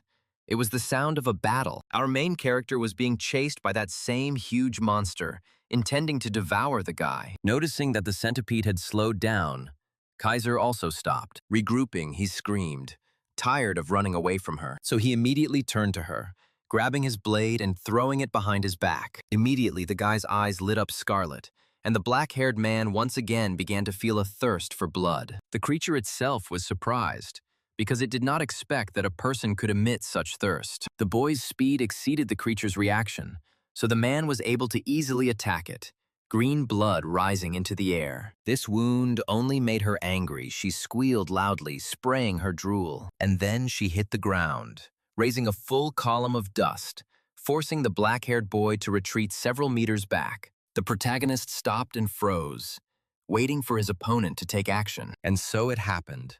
The centipede rushed to attack first, emitting the same vile scream. Kaiser was surprised that such a rather large creature could move so quickly while he was thinking about it. The monster had already gotten close to him, forcing the boy to raise his sword in front of him in defense. Gritting his teeth, the black-haired man was angry because the centipede was putting out quite a bit of pressure.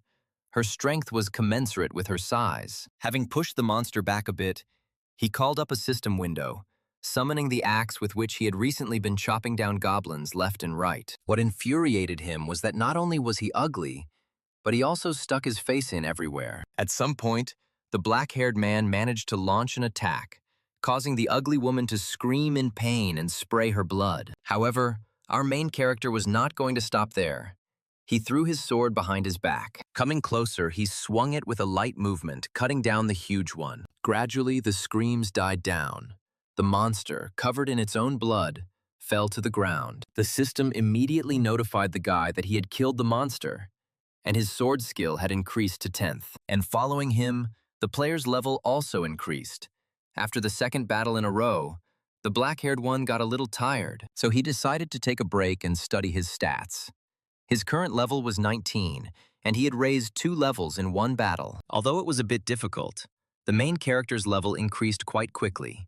In addition to this, most of the quests were completed. Continuing to look through the system window, the black-haired boy thought, because now there was only one regular rank quest left. At the Western Gate, not that the quest was particularly difficult, our protagonist continues to reflect. After resting a bit, he set off on his journey, since the location had become known, so all he had to do was go and collect the reward. Sometime later, he reached a crowd where a man was shouting for everyone to get in line and respect each other's time. At some point, there were even quarrels, and our main character came out to one of them. Looking at the tree, Kaiser thought that this pendant had melted at this very tree where people had gathered. Looking around, he was glad because the line was not so long, because if there were more people, he would have to wait a long time. Suddenly, the protagonist's attention was drawn to conversations about the noob killer being hunted, and he listened to them. A couple of men were discussing how the bastard nicknamed Killer had been declared a hunted man.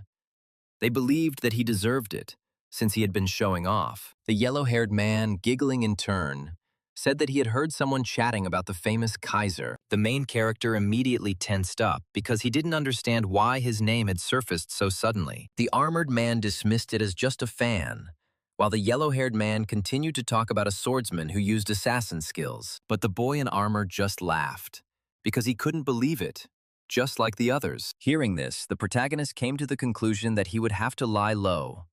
A swordsman who used assassin skills. And with 6 stats, he understood that the top guilds wouldn't leave him alone that easily. Some will, of course, try to lure him away, but most will simply want to get rid of the future threat, especially if the top guilds are full of people from the Democrats.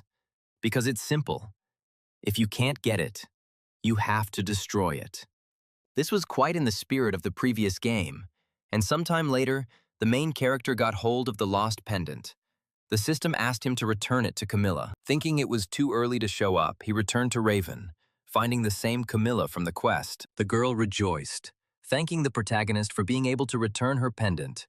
The quest was successfully completed. The reward was 1 gold, experience, and a small gift from Camilla. and the player's level was also increased. While handing over the box, the girl said that it was her favorite thing. But because Kaiser was kind, she was giving it to him. Taking it, Kaiser thanked the girl for the gift, asking her not to lose it again. At that very moment, the effect of the title Maximum Sympathy from the very beginning was activated, where Camilla's sympathy quickly increased. While the girl was saying goodbye to her brother, the main character, leaving, was surprised at how quickly their sympathy was growing. Opening the system window, he was about to look at the next quest. Seeing a quest where they give a whole coupon, he realized that this was probably not something he could miss. If we talk about the dungeons behind the Western Gate, there are two main ones, the Goblin Chieftain's Abode and the Ant Hole. Each of them was considered a creepy place. If he wants to build a warrior set, then the best place to go is the Goblin. However, the problem is that both of these dungeons required a group. It's probably too early for him to show off his unique abilities to a crowd of unfamiliar players. And so, sometime later, the main character came to the dwelling of the Goblin leader. As usual, there was a crowd of people who were calling players to their groups. Some were looking for mages. Some were taking players from a certain level. Others simply bought junk at high prices. Others repaired weapons. The main character looking at them was surprised, because even crafters had gathered in such a place. And so, he noticed how one of the guys in armor rudely answered the guy that they do not take bandits. At some point, an argument even started between them, because another guy in armor joined in. Near them, a crowd surrounded the girl, asking the magician to go with their group. After observing the situation for a while, the main character realized that everyone here was looking for magicians. Remembering that in Godot's everything depended on the boss's stats, class inequality was the norm here. In this dungeon, the magician was king and god. But the problem was that even a swordsman was absolutely useless here. Suddenly, he was distracted from his thoughts by a click. Someone called him, calling him a guy in the Warriors Network. A young man approached and asked if the main character would like to join his group, explaining that they were high levels and that they had come here simply for the quest, so it didn't matter that he was a swordsman. Lost in thought, the black-haired boy realized that something was wrong here and decided to play along with them a little. Clutching his head, Kaiser replied that if they didn't mind, he would be happy to join their group. As soon as Kaiser accepted the invitation, he immediately saw their levels. All three were level 24. At that very moment, our boy realized that this situation meant only one thing. They recognized him, so they approached him so sweetly to invite him to join their group. A moment before, the same trio noticed a black-haired boy standing out from the crowd. They noticed him because of his set and his two-handed sword, assuming that this was the same Kaiser. A sinister smile immediately appeared on their commander's face, considering that the sight before them was not a happy one. So they immediately approached him, calling him, although they had no intention of indicating that they recognized this set. When they approached, they pretended to be cute players who hadn't been appointed and had come up with a question about joining the group. And they didn't pay any attention to the fact that in front of them stood a swordsman, and not a mage, who was required to complete this quest. Even though the main character guessed that he was being invited to the group for a reason, he agreed, because he also needed to complete this quest. And so, upon entering the cave, the system notified all participants that they had entered the abode of a goblin chieftain, a rare rank. And so the main character's new team entered the battle, starting to exterminate the goblin scouts. The system notified that the scout's death had become known to the leader. The two guys silently discussed how easy it was. After watching the battle, Kaiser thought that the trio was not bad. The damage was decent, and the group's coherence was also high. The system added sometime later that the frightened leader sends out his soldiers, asking the players to prepare for battle. In the distance, a huge number of red eyes appeared. They were monsters that were making disgusting sounds. Turning to the boy, the trio asked the boy if he wanted to try to deal with them himself this time, adding that if he gets into trouble, they will help him, deciding at the same time to try how they can work together. The main character thought to himself that these three had simply decided to test what he was capable of. Deciding that there was no other option but to play along, he headed towards the monsters, grabbing his weapon. Concentrating, he used a roar and a swing, heading towards the monsters at incredible speed. Having immediately begun to cut them to the right and left, gradually the entire earth began to be covered in scarlet. It was the color of blood. With satisfied grins, the two guys thought that it was definitely him. They thought that they were finally able to find him. The commander turned to his partner and asked him how he was, to which he replied that Kaiser was not bad. He added that he skillfully avoided blows to vital points and was quite fast for a two-handed sword. After thinking for a bit, the commander said that with such gear and such a zone, he would hardly have given in to anyone. However, his comrade interrupted him, saying that this was all too strange, which the commander did not understand, asking again, not understanding how their assassin had lost. After all, he was not strong and fast enough to kill their comrade. After all, for an assassin with invisibility and poison to lose, one of the best classes for PvP. The magician standing behind them intervened and said that it made no difference, since their task was simply to finish him off. Throwing all thoughts aside, the commander agreed with the girl with a smile on his face, saying that they should sort it out and wash their hands of this. The tank raised his shield with a smile, asking his comrades if it was time to start. The commander asked them to watch their comrades' faces and act according to the old plan. The big guy asked them not to worry. At this time, our main character continued to fight against the goblins, cutting them down, covering the cave more and more with blood. Running up, the commander said with a satisfied face that the boy really was cool. The others who approached also noticed the black-haired man's strength, because they came to help him, but he managed without their help. To which our protagonist countered their statements by saying that they were also good in combat. They began to discuss among themselves how lucky they were to have found such a professional in their group. The main character thought to himself that they had abandoned their teammate alone in the thick of battle, and were behaving so brazenly after such a dirty trick. They can abandon him at any moment, and if he dies, they will probably get their hands on the main character's gear. After taking a rest, the commander suggested moving on, since they had already stood in one place for too long. Looking towards the main character with a terrifying gaze, the commander thought that he would kill him at the first opportunity. In turn, the main character felt this, also changing his face, thinking that it would not be easy for him to do this. Moving further, the commander was the first to enter the battle, starting to cut down the goblins. The group's tank followed suit, crushing the cave monsters with its strength. An explosion came from behind the main character, and one of the goblins flew straight towards him. The commander, noticing this, immediately shouted at the girl, telling her to aim properly. In turn, the trio thought that the guy had good luck, because the girl was aiming at the guy, but right at that moment a goblin jumped out. The main character thought to himself that he had even deliberately exposed his back to them, but they still missed. After thinking a little more, he decided to wait a little longer, and at this pace they reached the boss's chambers. Immediately, the system notified that the goblin chieftain had discovered uninvited guests, and a powerful gust of wind was heard. Following the gust of wind, elite red goblin soldiers emerged to try and stop the assassination attempt on the leader. These goblins were an elite class.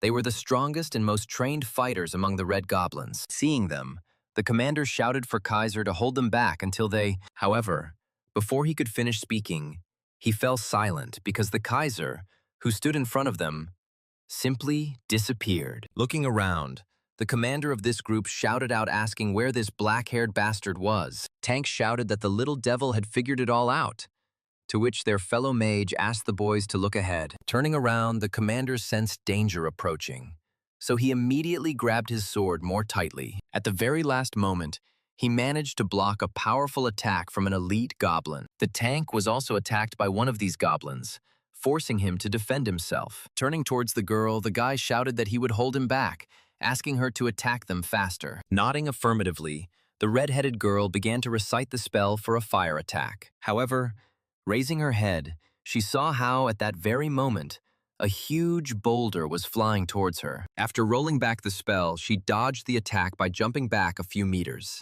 Turning her gaze towards the huge doors, the girl's gaze changed and fear appeared on her face. And at that very second, there was a loud roar and a huge red leg appeared. And right behind the body, the goblin himself appeared. The system notified that this was the goblin leader, the boss of a rare dungeon. Tank shouted that they would distract him. But at that time, however, he did not have time to finish his thought. After all, he saw that same black-haired member of the group who mysteriously disappeared before the appearance of the elite soldiers. The red-haired girl immediately shouted insults at the guy, asking him how this was even possible. The main character himself walked silently at first, holding his huge sword on his shoulder.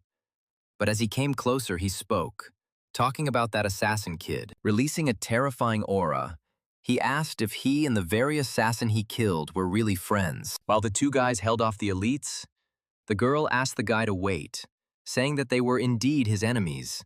But first, they needed to clear the dungeon. After all, in any case, they will only be able to pass it if they fight together. The main character replied that this really is reasonable. The girl continued to say that the guy had made a wise decision.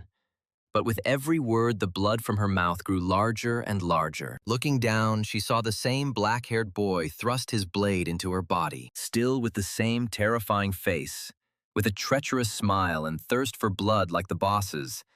The main character said that he didn't want to. The system notified that the guy killed a player nicknamed the Greatest Archmage, and the system identified him as a villain. After thinking it over a bit, he decided to first use an approach from the rear, and then he was quite surprised because he even managed to get behind the corpse. The squad leader screamed because the guy had gone crazy, killing the only mage in the group, deciding that Kaiser had decided to die here with them. But the main character didn't think so.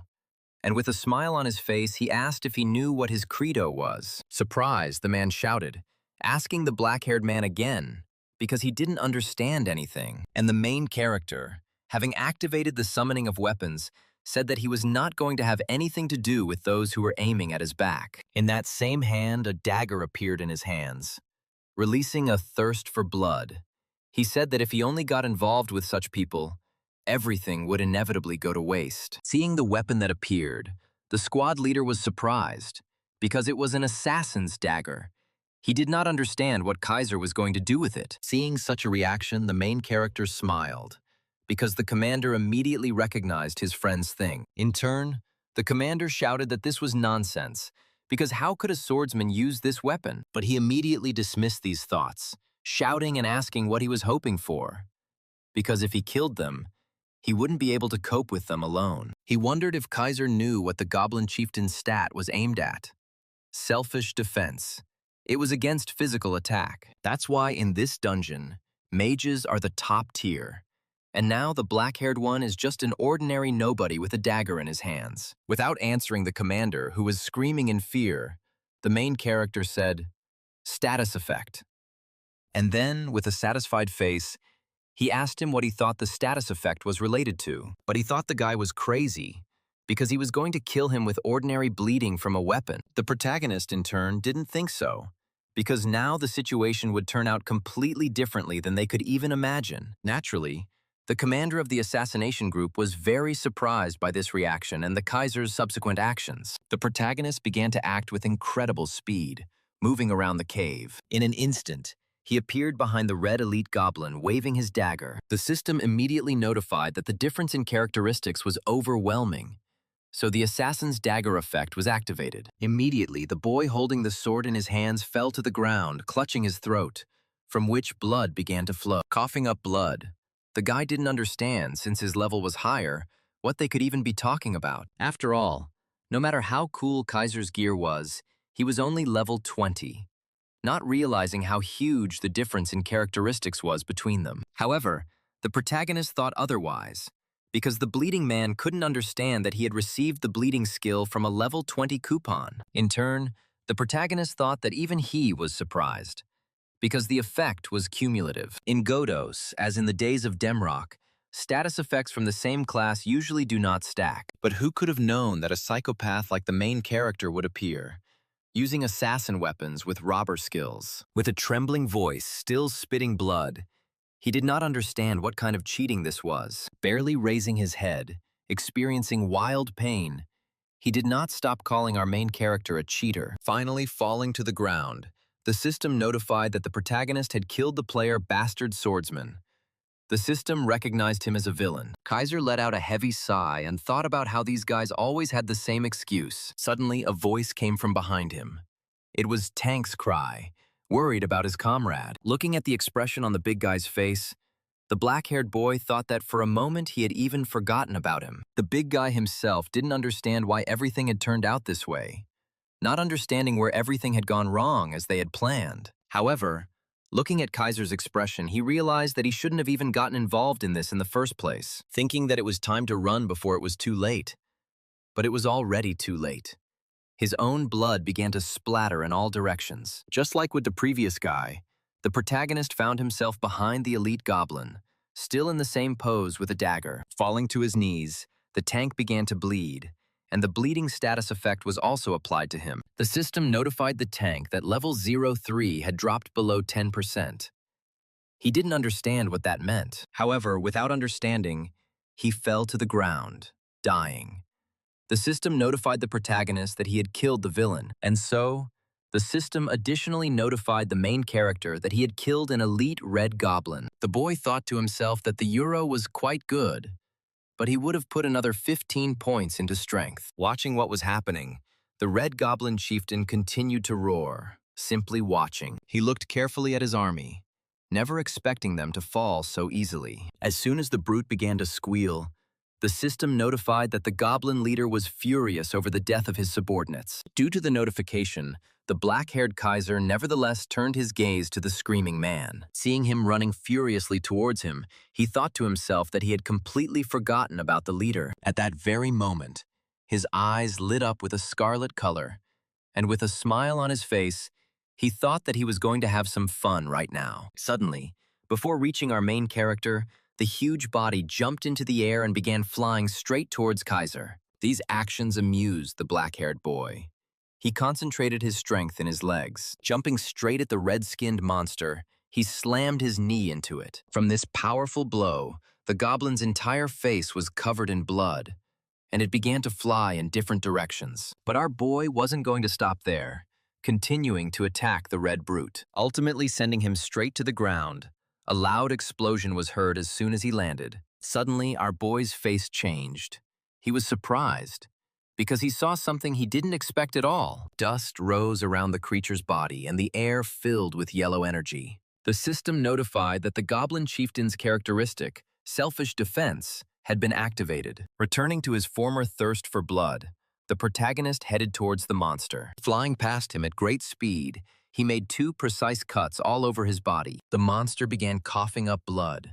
The system notified that level 03 had dropped below 30%, and the bleeding effect had activated. Suddenly, the red-skinned creature felt a strange feeling and immediately turned towards the black-haired man. Noticing how he was draining a terrifying aura that even made him tremble, the main character himself was smiling a terrible smile at that moment, saying that it was high time to finish. Naturally, the monster was scared. He was timid, but he was not going to give up so easily, screaming throughout his chambers. And the next second, he simply ran away, trying to leave this place as quickly as possible. The protagonist wasn't particularly surprised by such actions, so he activated the skill of going behind the lines. Turning around to check where the man was, the goblin was surprised because there was no one behind him. But as soon as he turned his head back, he noticed how Kaiser had moved closer to him. With the same expression on his face that scared even the bosses, the protagonist asked the runner where he was going. The red-headed man's face spoke for itself. The monster was terrified. There was a disgusting sound, and blood splattered in all directions, covering the entire nearby wall. The boss fell to the ground, covered in blood, and the system notified the protagonist of the victory over the boss. The entry was made in the adventure book. Kaiser's level increased, his dagger proficiency level increased to 5, and a leather belt dropped. The boy thought to himself that everything had worked out well, because he had just needed the belt. His strength had immediately increased by 1 point, and his health by 2. With a smile on his face, Kaiser reasoned that if there had been a time limit, he would have made it into the rankings. On top of all this, he glanced back, because there was still some reward left. Approaching the shield, Kaiser examined it carefully. The shield was of a rare class, and it was made of silver. The boy assumed that it was expensive. Next to the shield lay the bastard's training sword, which rather puzzled the protagonist. Remembering his former commander, Kaiser assumed that he had been too much of an avid role player. But that guy's nickname was now worthless. After examining the pendant, the main character thought that it could be sold for good money. Suddenly, he heard some sounds. Immediately activating the Eye of Truth and looking to the side. Looking into the distance, the black-haired boy felt an incomprehensible aura.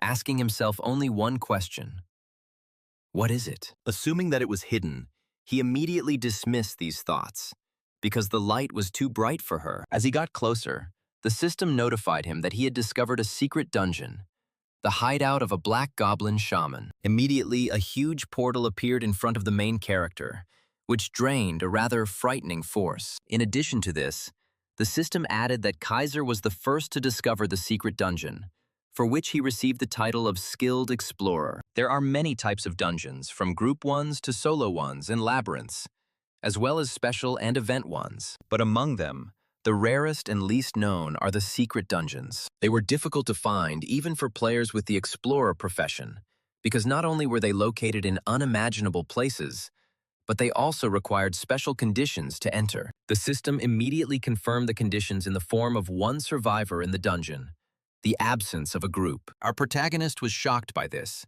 because in a group dungeon, you need to find a secret entrance alone, without a group. With such conditions, even if you found it, there would be no point. The next moment, a system window appeared in front of the guy. The shelter had a heroic rank. Kaiser could not miss such an opportunity. Fried, who ranked 1,500th, wrote that entering the secret dungeon was like sticking your head into the mouth of a beast. Remembering this, the protagonist thought that it sounded ambiguous. But all the players were of the same opinion. After all, what does this expression mean? Everyone, as one, thought that the mouth would slam shut, that same mouth that will bite and never let go, taking you to the very bottom. The secret dungeon is that very mouth, wide open, awaiting its prey. Entering inside, the protagonist imagined the very beast that was lurking in anticipation. But this didn't stop him in any way, because he wouldn't be himself if he didn't go inside. And as soon as he entered inside, a black clot of energy immediately flew towards him. A system notification appeared that said that after receiving a direct hit, he would be affected by the status ailment, shadow vision. Under the effect of shadow vision, his field of vision is narrowed for a certain time. However, the hero characteristic was immediately activated, which blocked the mental pollution, so the effect was ignored. A smile immediately appeared on Kaiser's face.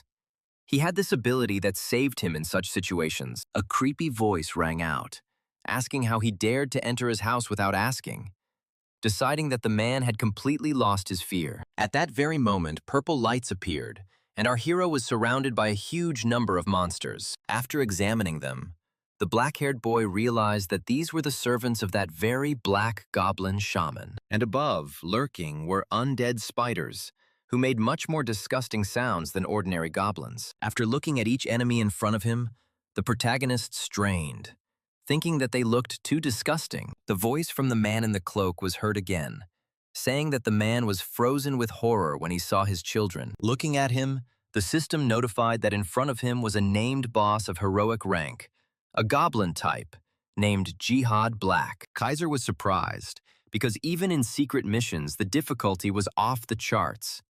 But for a named boss to appear, a smile immediately appeared on his face, because when he killed the dragon, the reward was absolutely amazing, and he became interested in what would happen next. In turn, the boss continued asking. He was interested in how the man managed to find this place. He added that he didn't feel that the energy of a researcher was flowing in the person, even though many different forces were mixed in it. After hearing all this, the main character was even more surprised, because the goblin was quite perceptive. Having begun to release his power, the goblin laughed, shouting that this was an unusual specimen and that he felt sorry for him, because the guy was about to die. Immediately, all the mobs in this dungeon became active, also starting to release the same nasty energy. A smile appeared on the protagonist's face, and he asked loudly if he wasn't even tense, about to remind him. Activating his power, he added that when fighting a close-range fighter, a ranged fighter must always be on guard. Naturally, the goblin was very surprised, because he felt a human presence right behind him. The goblin immediately activated control over corpses, and thanks to his sleight of hand characteristic, his speed increased significantly. And then he launched a powerful charge of energy using the corpse's explosion. There was a powerful explosion that raised a column of dust, followed by a gust of wind, and a smile was visible on his face. However, Just a moment later, that same satisfied smile was completely replaced by surprise. The goblin immediately turned towards his comrades, simultaneously glancing towards the explosion. After all, right at that moment, the goblin felt a terrifying thirst for blood from the man standing in front of him. A terrifying smile was visible on the protagonist's face. He was pleased that he had found such a wonderful place to receive the reward. The bleeding effect immediately activated. The goblin immediately looked at his body, surprised, because he did not understand when he had been wounded. The main character himself asked with a smile if he was surprised, and immediately added that he had warned him. Enraged, the goblin called the man a rat and began to gather clots of energy. Starting to send them flying in different directions, the goblin shouted that they would now see how far an ordinary person could go. Noticing the approaching attacks, the main character naturally immediately began to dodge them. But the goblin had no intention of stopping at a small amount, continuing to release more and more energy with each passing second. And then, an incredible number of rays began to fly around, hitting exactly the places where the main character stood. The boy thought to himself that he could see everything, where he was aiming, where he was going to hit, and also, looking at his face, he understood what his opponent had in mind. And then, at some point, several black goblins flew towards the black-haired boy. Goblin Black laughed. He looked pleased, shouting that death was about to come right now. The system notified that Boss Jihad Black was using the ultimate necromantic technique, Great Corpse Explosion. And at that very moment, a powerful explosion was heard. Still giggling nastily, the goblin told the guy that he himself was to blame for bringing his death closer. Suddenly, the laughter died down as a black-haired boy appeared right behind the named boss. With disgust in his voice, Kaiser asked the goblin boss if his skill was on cooldown. But without even waiting for an answer, he hit him in the face with all his strength with his fist, sending him flying. The boss was unable to regroup, so he took the blow with his face and subsequently flew straight into the wall behind him. Saliva and drops of blood flew from the dark-skinned man's mouth. His prowess was strong enough to inflict severe damage on the monster. Sliding down the rock, he grabbed his chest, starting to squeeze it, his breathing ragged. Kaiser himself slowly began to approach him. Looking towards the monster, he released a terrifying aura that seemed to consume all the air around him. Gritting his teeth in anger, the goblin called the protagonist a worthless person, promising that he would definitely take revenge on him. However, the main character wasn't going to listen to this nonsense, and he punched the boss again, causing him to spit out his blood again. But the black-haired guy wasn't going to stop even with one blow. He began to deliver blow after blow to the black-skinned man, not giving him a chance to defend himself. And then, a few minutes later, the boss's nasty voice was heard, asking the guy to stop and wait. Hearing this request, the black-haired boy was very surprised and taken aback for a second. Raising his hands, the boss said that he had hit his bone, adding in a trembling voice that you can't hit bones. Looking at the trembling body and listening to the trembling voice, the protagonist was shocked, not believing that the boss was standing in front of him. And then I remembered that this wasn't just a boss,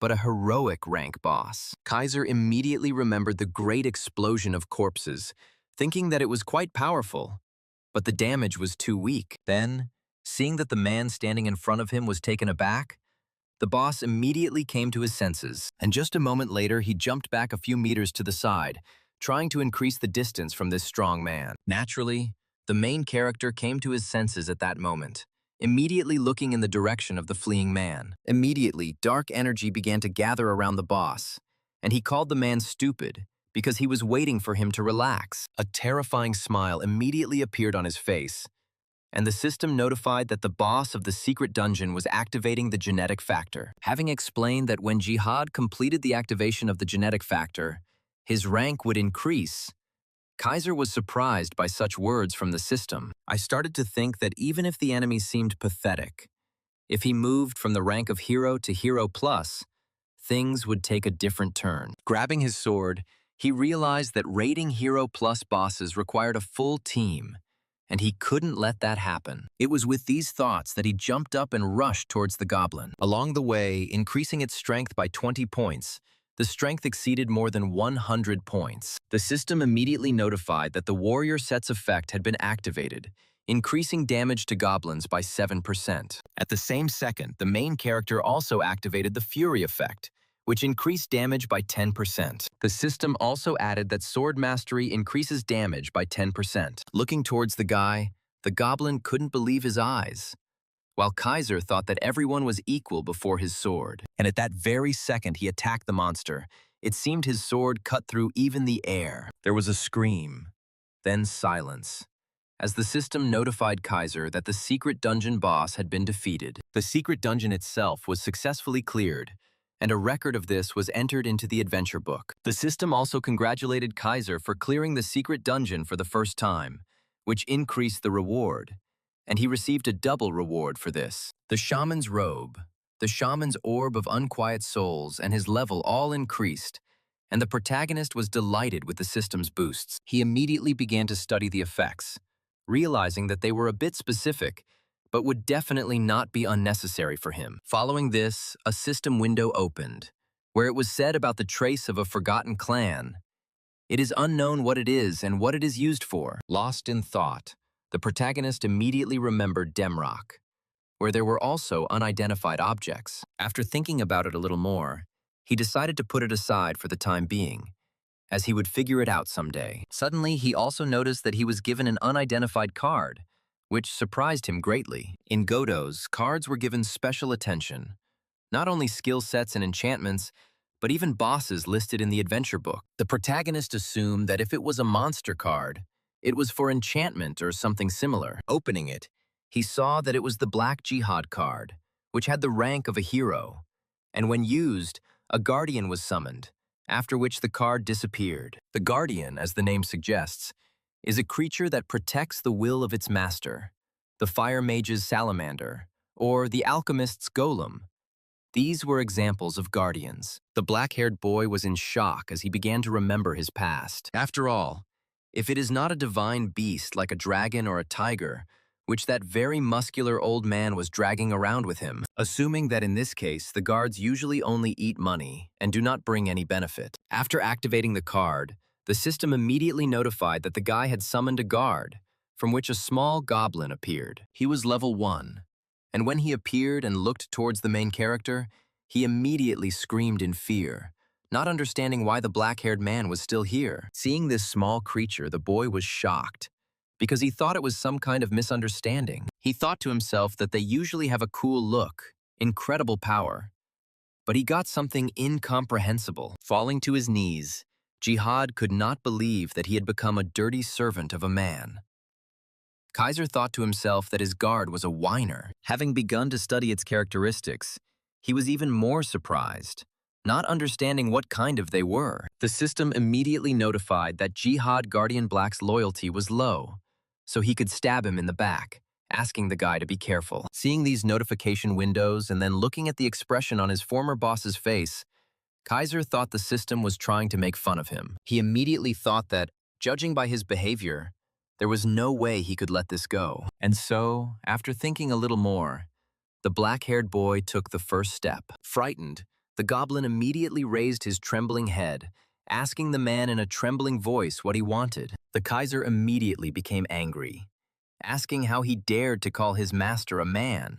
And then, bending down to the little one, he screamed even louder, making a terrifying face. This appearance and scream scared the green-eyed creature quite a lot. After this, Kaiser began to warm up his fists, saying that for such an attitude he would receive a blow every second. The little one's face immediately became covered in sweat. He was quite frightened by these words coming from the man. But the main character wasn't joking at all. A terrifying smile appeared on his face, and it was with this smile that he said that he would now begin the educational process. A look of surprise appeared on the monster's face. He could do nothing to counter this larger man. And then, throughout the secret dungeon, screams and slaps began to be heard. The system began to notify the guards about the attack, as well as an increase in loyalty. A fairly loud scream was heard. After clearing the secret dungeon, our protagonist ended the session. As soon as he left the game, the cameras immediately opened, releasing the guy. Standing up, he stretched and began to look around because it was already evening. Leaving the room, he loudly asked his mother if there was anything to eat, but his sister replied that there was not, because she had not left anything for him. Looking towards his lying sister, The main character made a displeased face. Thinking that his eyes would never see her, he went towards the sofa and sat down next to her. He asked his sister where her mother was, to which she replied that she was at a meeting.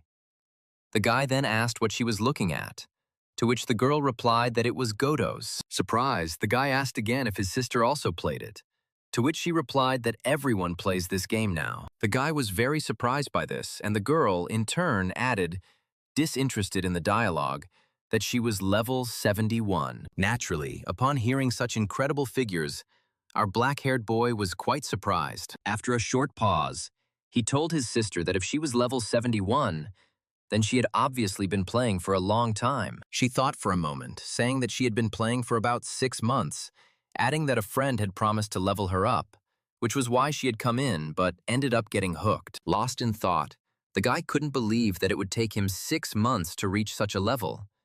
He inadvertently said it out loud. That's why the girl sitting next to her pointed out that she wouldn't spend 10 hours on it like some people, which is why it took so long. Between two.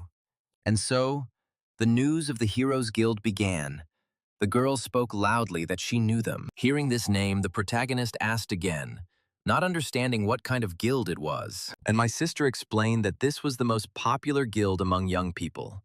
In terms of popularity, they were almost as popular as the Liquidators. Upon hearing this, Kaiser asked why, since they weren't even in the top 10. And the sister explained that it was all because they were handsome. And the head of the guild was Burze, explaining that guys might like the Liquidator, but girls are mostly fans of heroes. Seeing the appearance of the guild leader, the hero, a black-haired boy, said that he was too cute, but the sister did not agree with this. She was interested. She said that her brother should look at his face, because it was the standard of beauty. Having added that her brother was as far behind him as the moon was behind him, these words angered the guy quite a lot, and he thought to himself that she should look in the mirror herself. Standing up, the black-haired man said that he would at least go and practice, and his sister in turn added that this chapter was also popular on YouTube. Naturally, Kaiser was again surprised by such words, asking again about YouTube, and she explained that now all the guilds have their own channels, and their videos often get 100 million views. Having heard such incredible numbers, the main character was naturally shocked. The main character immediately attacked his sister with questions, because if there were 100 views, that meant they were raking in the money, and she confirmed this. The sister added that they were raking in about 1 billion won, and Kaiser immediately thought that this could buy an incredible amount of chicken. Standing up again, he repeated the word billion over and over again without stopping, which frightened his little sister. Without stopping doing this for a second, he went back to his room, and still repeating this while standing in the room, he loudly slammed his door. Seeing such a strange reaction, the girl thought that her little brother had gone crazy. Upon entering the room, he immediately fell into the game entry chamber, clearly thinking over his plan of action. Once he got into the game, he decided that he would start by recording a little at a time. At that moment, a goblin appeared, rubbing his eyes, surprised by the appearance of his master. Hearing such words from the guard, Kaiser became angry, asking if he was being too insolent. The little one immediately began to make excuses, but the black-haired man asked him to keep quiet and call him as he liked, and then he threw a cloak in his direction, telling him to put it on, explaining that he himself couldn't wear it anyway, and it wouldn't hurt for him to at least wear something. The system immediately notified that loyalty had decreased by 2 points. And the goblin himself said that since the owner had given him clothes, he was free. However, the protagonist immediately released a terrifying aura, clenching his fist and looking towards his guard. Seeing this reaction, the goblin's face broke out in sweat, and the system notified that loyalty had increased by 2 points. The Kaiser was not pleased with his guard's behavior, but decided to let it all slide. Jihad, in turn, continued to look towards his master, covered in sweat. He began to twist the cloak from side to side, examining it carefully. The protagonist repeated that he should put it on quickly, because precious time was running out. At some point, the main character threw a blade towards the black leather man. Having grabbed it, he then pulled it towards himself, starting to hold the weapon for its owner. Kaiser's face was covered with a terrifying energy. His thoughts were only about pumping, but it quickly turned to discontent. Exhaling heavily, The black-haired protagonist thought that this loyalty was just like an elastic band. While putting on his clothes, Jihad asked his master where they would go next, to which the black-haired man replied with a smile on his face. Swing. Naturally, the Black Goblin did not understand this, wanting to clarify this with his master, but did not have time. And so, a fierce battle began. Screams, sounds of pain, and splashes of liquids could be heard throughout the dungeon. The system continued to notify Kaiser of victories over monsters. Looking around, Jihad thought that all these monsters were poor fellows. After all, they were unlucky enough to meet his owner.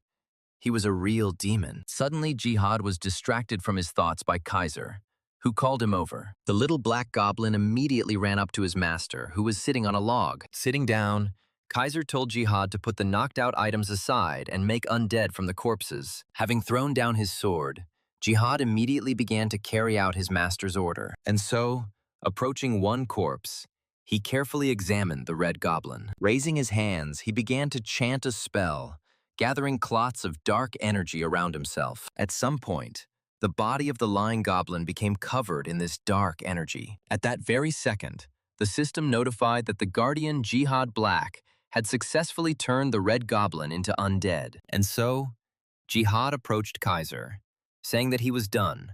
For now, this was his limit. Lost in thought, the protagonist spoke well, because in the future it will be very useful. And so, Jihad turned to his undead and began to say something in an incomprehensible language. As soon as he finished, the red goblins immediately turned around and rushed to the side. The Kaiser was surprised by this and asked his guard where they ran and what he had told them. And the black man explained that he had ordered them to collect items for the owner. The protagonist's face immediately changed.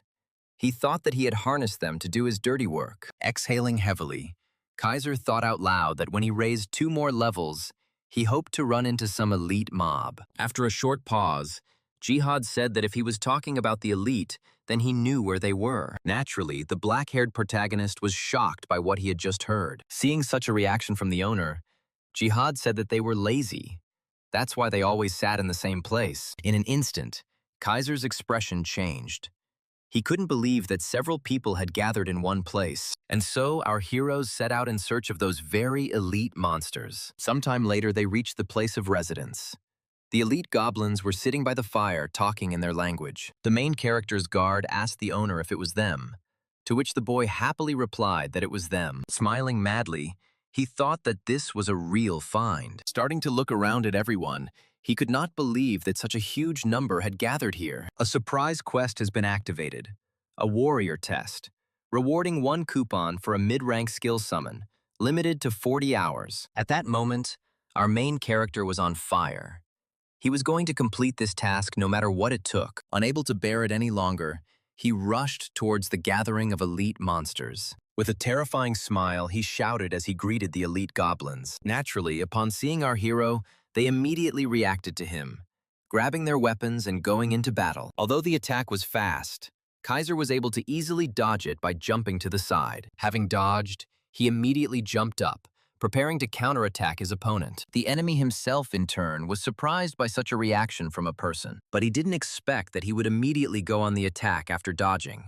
So he immediately missed the attack. As soon as the guy jumped back again, the red elite goblin's mangled face, covered in blood, appeared. He immediately fell to the ground, and the rest of the elite monsters immediately went on the offensive, rushing to attack. Naturally, Kaiser was not going to stop at just one monster. Summoning his dagger, he rushed to meet his opponents. As he approached, he used the skill Vital Point Strike, dealing several attacks at once. At the same time, the bleeding effect was activated, which finished off the cuts. And then, literally a moment later, they began to fall, one after another, covered in their own blood. Another elite monster rushed at the black-haired boy, intending to avenge his comrades. The Kaiser was about to take the blow, so he took a healthy sword from the red-skinned man. Although the goblin thought that this would not save the man, he realized within a second that his most powerful attack had been stopped. Naturally, he was quite surprised by this, making a sound corresponding to this roar. But almost immediately, he was thrown back by a powerful kick from Kaiser,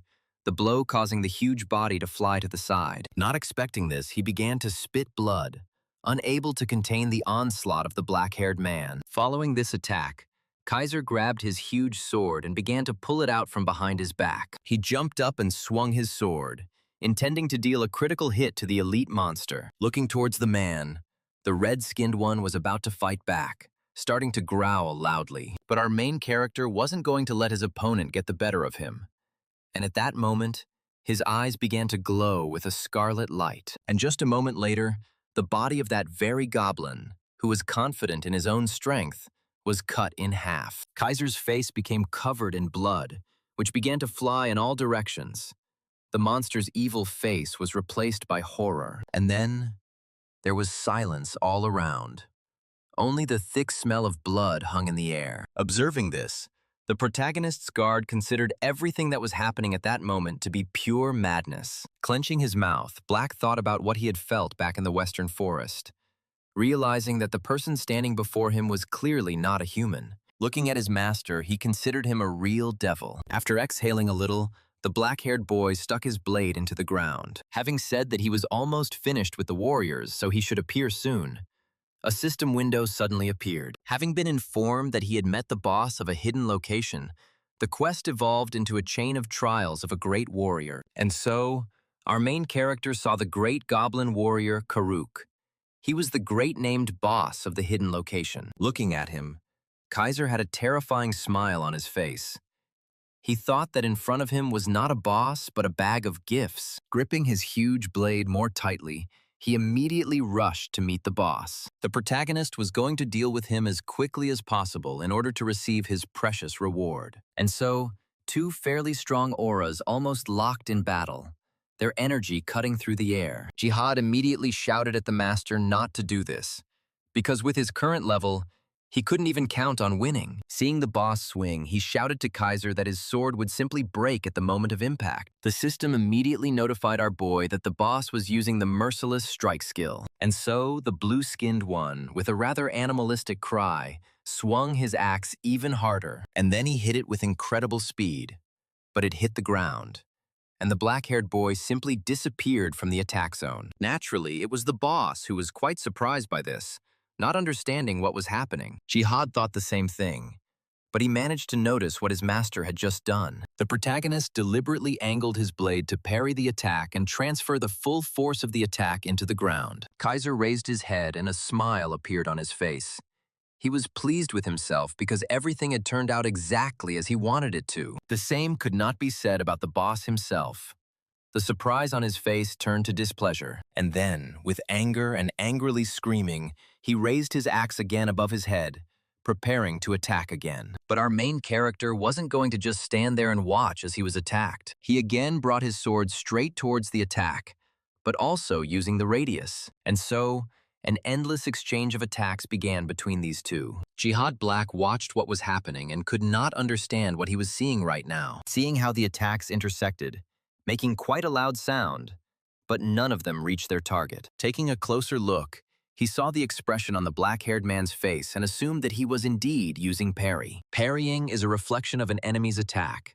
If the timing is incorrect, it might not work. The only defensive skill a swordsman can have that is considered a skill beyond the ordinary when the conditions are met is a cheat move. Capable of neutralizing even legendary skills, however, due to the extremely low chance of success, almost no one used it. While using the parry skill, Kaiser thought to himself that he never thought that this skill would drop from a low-rank summon. The system also continued to notify the black-haired boy about the use of skills from the boss. At what point was there a powerful explosion that completely obscured all visibility? Taking advantage of this, Kaiser appeared from behind Karuk, preparing to deliver a powerful attack to his back. Turning around, the blue-skinned man noticed the main character, because he felt him, surprised by his presence behind him. The main character himself, with a rather terrifying grimace, asked the boss if he was currently experiencing a skill cooldown. Karuk began to shout angrily towards his human opponent, not intending to lose to him. Jihad,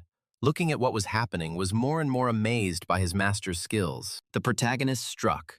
The boss's blood flew in all directions, and the system congratulated Kaiser on his victory over the hidden location's boss. The achievement was recorded in the adventure book, and at the same time, our boy completed the Great Warrior's test, receiving his reward. The reward consisted of 200 gold, experience, 2 mid-rank summon coupons, and a set of Karuk's leather armor. Naturally, our boy couldn't get enough of such an incredible number of useful awards. Seeing such a reaction, Jihad Black thought that the man was at it again. After all, in battle he looks like a real demon. But as soon as he starts opening cards or something like that, then he becomes insane. The main character's expression spoke for itself. The protagonist immediately began using the coupon to summon a mid-rank skill. Immediately, our main character was surrounded by a huge number of skill cards, and then the first skill dropped. It was the Rising Dragon Strike. The strike deals powerful damage on impact. The second was Striking, a rare class. When used on a target, increases physical attack by 40 units for 40 seconds. A key skill for support classes. It has a duration of 40 seconds and a cooldown of 40 seconds, essentially increasing attack power infinitely. This skill converts damage from a normal sword into damage from a two-handed sword. Clutching his head, the protagonist thought that it was simply unbelievably cool. A DD who buffs himself and fights. And even the Rising Dragon Strike. It looks cool.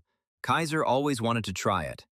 He couldn't enjoy the ideal conditions. Suddenly, the system distracted the protagonist from his inner admiration by notifying him of an unidentified object. The guy got a set of Karuk leather armor.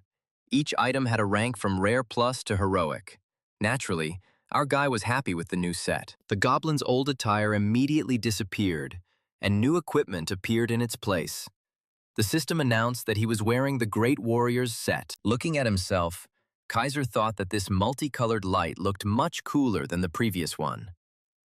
Jihad said that the owner looked good, and then he turned to Kaiser again, saying that he sometimes scared him quite a lot. Turning around with a smile on his face, the black-haired boy happily asked if he was imagining it too. Raising his head with pride, he said that sometimes he was afraid of himself.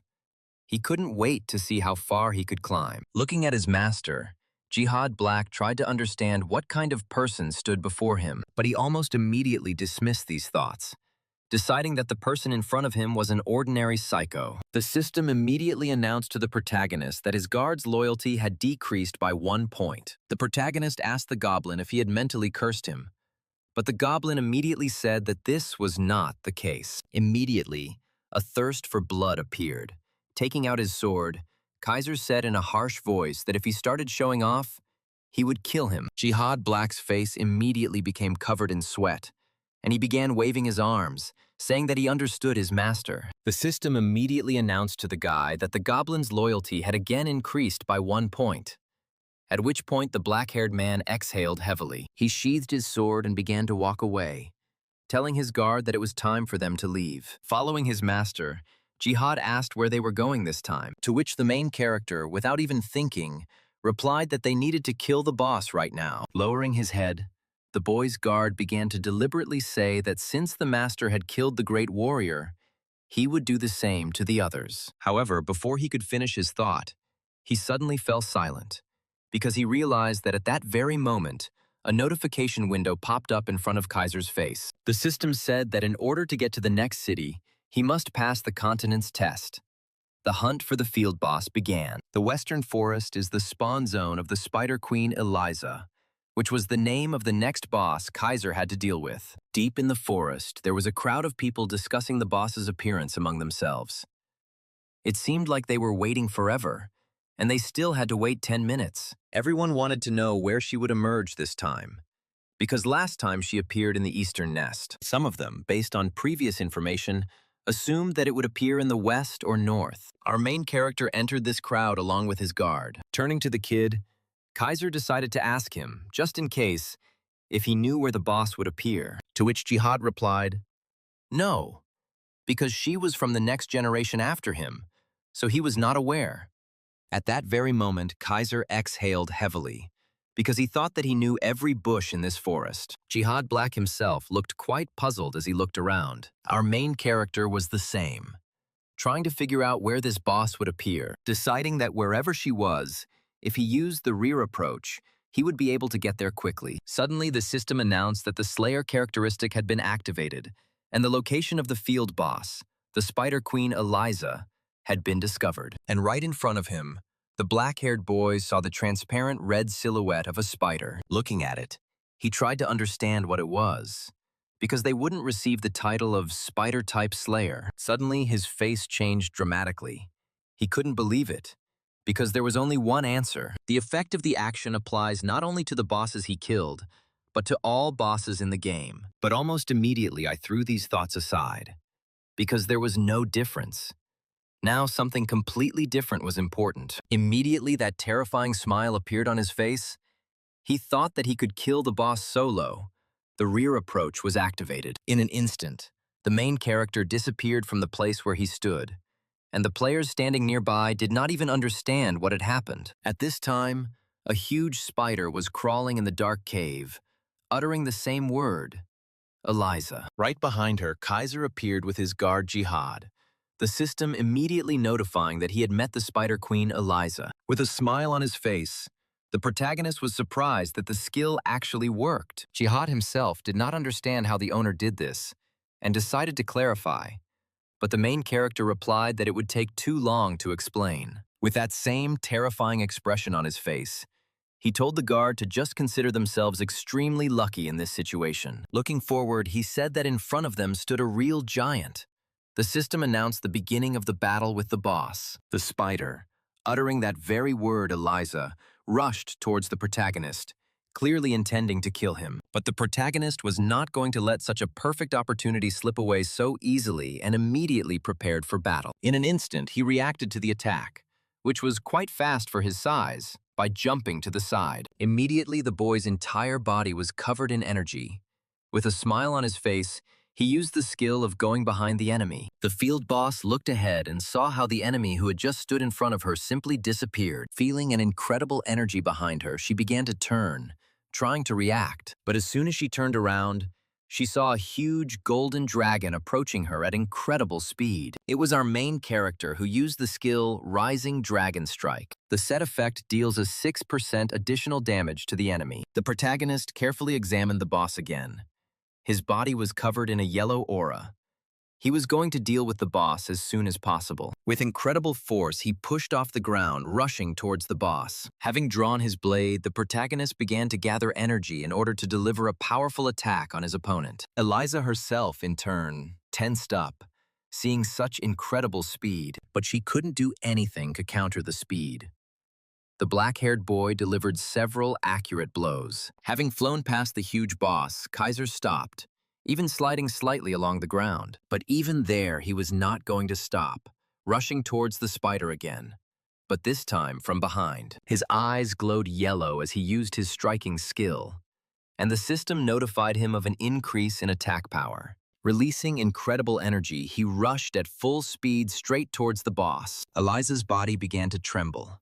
She was scared, because in this fight she was clearly losing to our main character. Appearing in front of the boss, the main character used the Rising Dragon Strike skill, and a golden dragon immediately appeared in front of the boss. An incredible force struck the boss's skull, and such a loud roar was heard that it seemed as if an earthquake had started. A green liquid burst from the boss's mouth and rushed upwards, accompanied by a painful sound. And then the boss broke through the ground under his own weight, crushing the floor, and a dense stream of wind arose. Watching what was happening, the protagonist's guard did not envy this spider, considering him a poor man, since he had fallen into the hands of such a demon. And now, just a moment later, the main character stood at the head of the lying spider. Opening her eyes, boss spider Eliza saw a not very beautiful picture in front of her, and her face immediately changed to fear. The protagonist standing in front of her gave off a terrifying aura as he said that he had no idea who this Eliza was.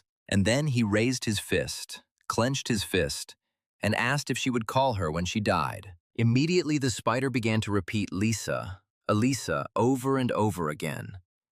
The main character made the boss tremble with fear, and just a second later, the rather unpleasant sounds of beatings began to be heard throughout the dungeon. Watching this, the protagonist's guard thought that this was too cruel. After all, right before his eyes, the black-haired man dealt blow after blow to the huge spider, not giving it even a second to catch its breath. Suddenly, Guardian Black became thoughtful, starting to repeat the name Lisa in his head, because he had already heard it somewhere.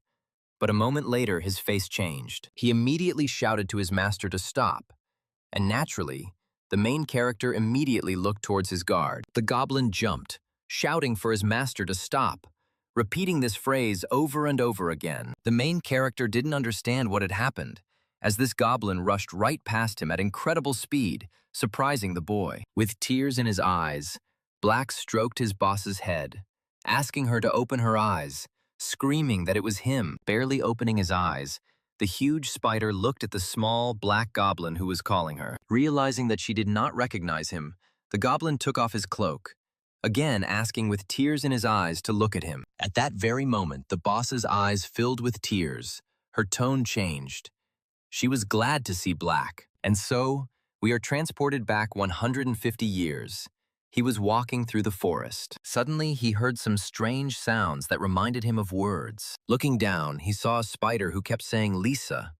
Naturally, the goblin was surprised by this. Taking it in his arms, he began to examine it from all sides, wondering if such things really existed. After thinking for a bit, the goblin asked the spider happily if she would go with him, to which the spider began to nod its head in the affirmative. The future dungeon boss was delighted with the offer, making joyful sounds. And so, sometime later, the two monsters had already reached the goblin's dwelling. Sitting at the table, Black was scrolling through the word that the spider was saying. He happily remarked that Lisa sounded a bit too simple, suggesting the name Eliza. Hearing such a proposal, the spider could not contain his joy and began to jump, shouting, Lisa! Still with the same smile, the goblin asked not to say Lisa, but to pronounce Eliza. But she insisted on her own. Exhaling, the goblin said that she could do whatever she wanted, but he was still going to call her Eliza. Getting up from the table, he headed towards the door. Taking his cloak, he said that today he would have to go on business alone. The little spider said Lisa again, but the goblin realized that she was asking to go with him. Putting on his cloak, Black said that she couldn't go there, because everything there was too dangerous for her. Opening the door, he said that he would be back soon, closing it with a smile on his face. And so, the future boss of the dungeon began to wait for his new friend. However, after that very departure, the Black Goblin never returned. Day gave way to night. The moon gave way to the sun, but he was still not there. And no matter how much the moon rose and the sun set, the man did not return. Thus, 100 years passed. All this time, Eliza faithfully waited for her master, when from the long wait, even the hut began to fall into disrepair. Eliza finally decided to go to the western forest, where she first met her master, repeating to herself, so as not to forget, the name that her master gave her. And so these two, hugging each other, sobbed, not even trying to calm down. After some thought, Kaiser now realized that his guard was the same one who abandoned Eliza. Naturally, the Black Goblin was a little shocked by this assumption. However, he again pressed himself into the spider's body, continuing to sob loudly, just like the boss. The main character, in turn, did not understand why he had been hiding all this time, because not a year, not two, but a whole 150 years had passed. Lowering his gaze, the Kaiser's guard replied that he could not tell his master this, since it was not in his power at the moment. Lost in thought, the protagonist did not understand what his ward meant right now, clearly frowning. However, the Black Goblin, lowering his gaze, apologized. It was hard for him to ignore his master. Seeing such a reaction, the frowning face disappeared. The boy was surprised by the guard's appearance, and then, looking away, he asked what he should do with this now. Because this is a graduation quest, so he can't help but kill her. After some thought, Guardian Black agreed with his master's words. Suddenly, Eliza began to say something in her own language to the monster standing next to her. The little goblin's whole body twitched. He couldn't understand what she was talking about right now. Suddenly, she shouted that no, she couldn't. But the spider stood her ground. Seeing the two arguing, the protagonist intervened, asking them what had happened. Releasing a terrifying aura, the goblin turned to his master, saying that the spider was about to explode. The main character, having heard this, was surprised by what he heard, and even unconsciously asked again. But no one answered him. Eliza continued to insist on her own, while the little guard tried to dissuade her from this action. Suddenly, with a sharp movement, she brought her paw to her jaw, biting herself hard, and blood began to splatter in all directions. Black shouted the monster's name in alarm while the protagonist looked at the boss in surprise, not understanding what was happening. The system notified the guy that Boss Eliza was struck by a strong poison, and her hit points had dropped below 10%. Seeing how Eliza was gradually losing consciousness, the protagonist's guard tried to understand what she was doing. She answered him something. The goblin's face gradually became sadder. It was hard for him to accept such actions from the spider. Eliza could barely speak the words she said as she finished speaking to her old friend. Walking away, with sadness in his voice, Black turned towards the owner, telling him to hit faster.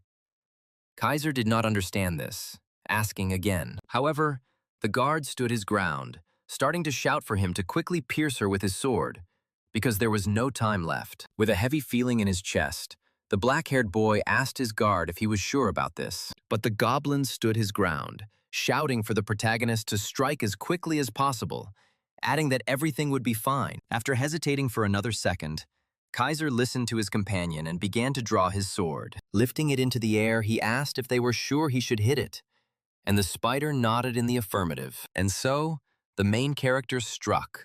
Blood splattered in all directions, and the system notified that the boss had been killed. She also added that thanks to the absorption effect, all characteristics were increased by 6 points, and a note was made in the adventure book. Looking at the lying spider, which was not moving at all, Kaiser asked his guard if they had really done the right thing with him, to which the little goblin standing nearby said in a trembling voice, "Yes," when suddenly a sound was heard from the lying spider. When Kaiser suddenly noticed a small spider, the system notified that he had discovered a hidden named boss, Eliza, who was parasitizing the spider queen, Eliza. Eliza's loyalty and closeness to the guardian named Jihad reached its peak, and the system asked Kaiser if he gave her the go-ahead to join Jihad's command. The protagonist immediately thought, surprised that she was a parasite. During Demrock's time, there were also such bosses, a special type of boss. They usually couldn't be killed in one go. They constantly changed their hosts, which was quite annoying for players. But the main character was shocked that such a creature would come to him on its own, because he had just acquired another guardian. Seeing the system window, he thought again, thinking that this was quite good. However, if you think about it, Jihad turned out to be quite useful, thought our black-haired boy. Looking at him, he also thought that he was collecting objects, obeying unquestioningly, and finding hidden locations. Kaiser's face turned red. He believed that last time he had come across not a guard, but a real treasure. Suddenly, Jihad Black began to sweat as he felt an overwhelming aura behind him. Looking back, he saw his master, deciding, realizing that something bad was about to happen. Suddenly, the spider jumped out of the hands of the black-skinned goblin, surprising him. In 2 leaps, she jumped onto our protagonist's shoulder, surprising him. Having started to tell the main character something in his language, naturally the boy did not understand her language. However, Jihad intervened here and told the owner that she thanked him. After a short pause, the former dungeon boss continued to tell our main character something. Here, the boy's first guard intervened again, saying that the spider was asking to follow her, thus thanking him. The protagonist was surprised, because he didn't understand what kind of gratitude he would now receive.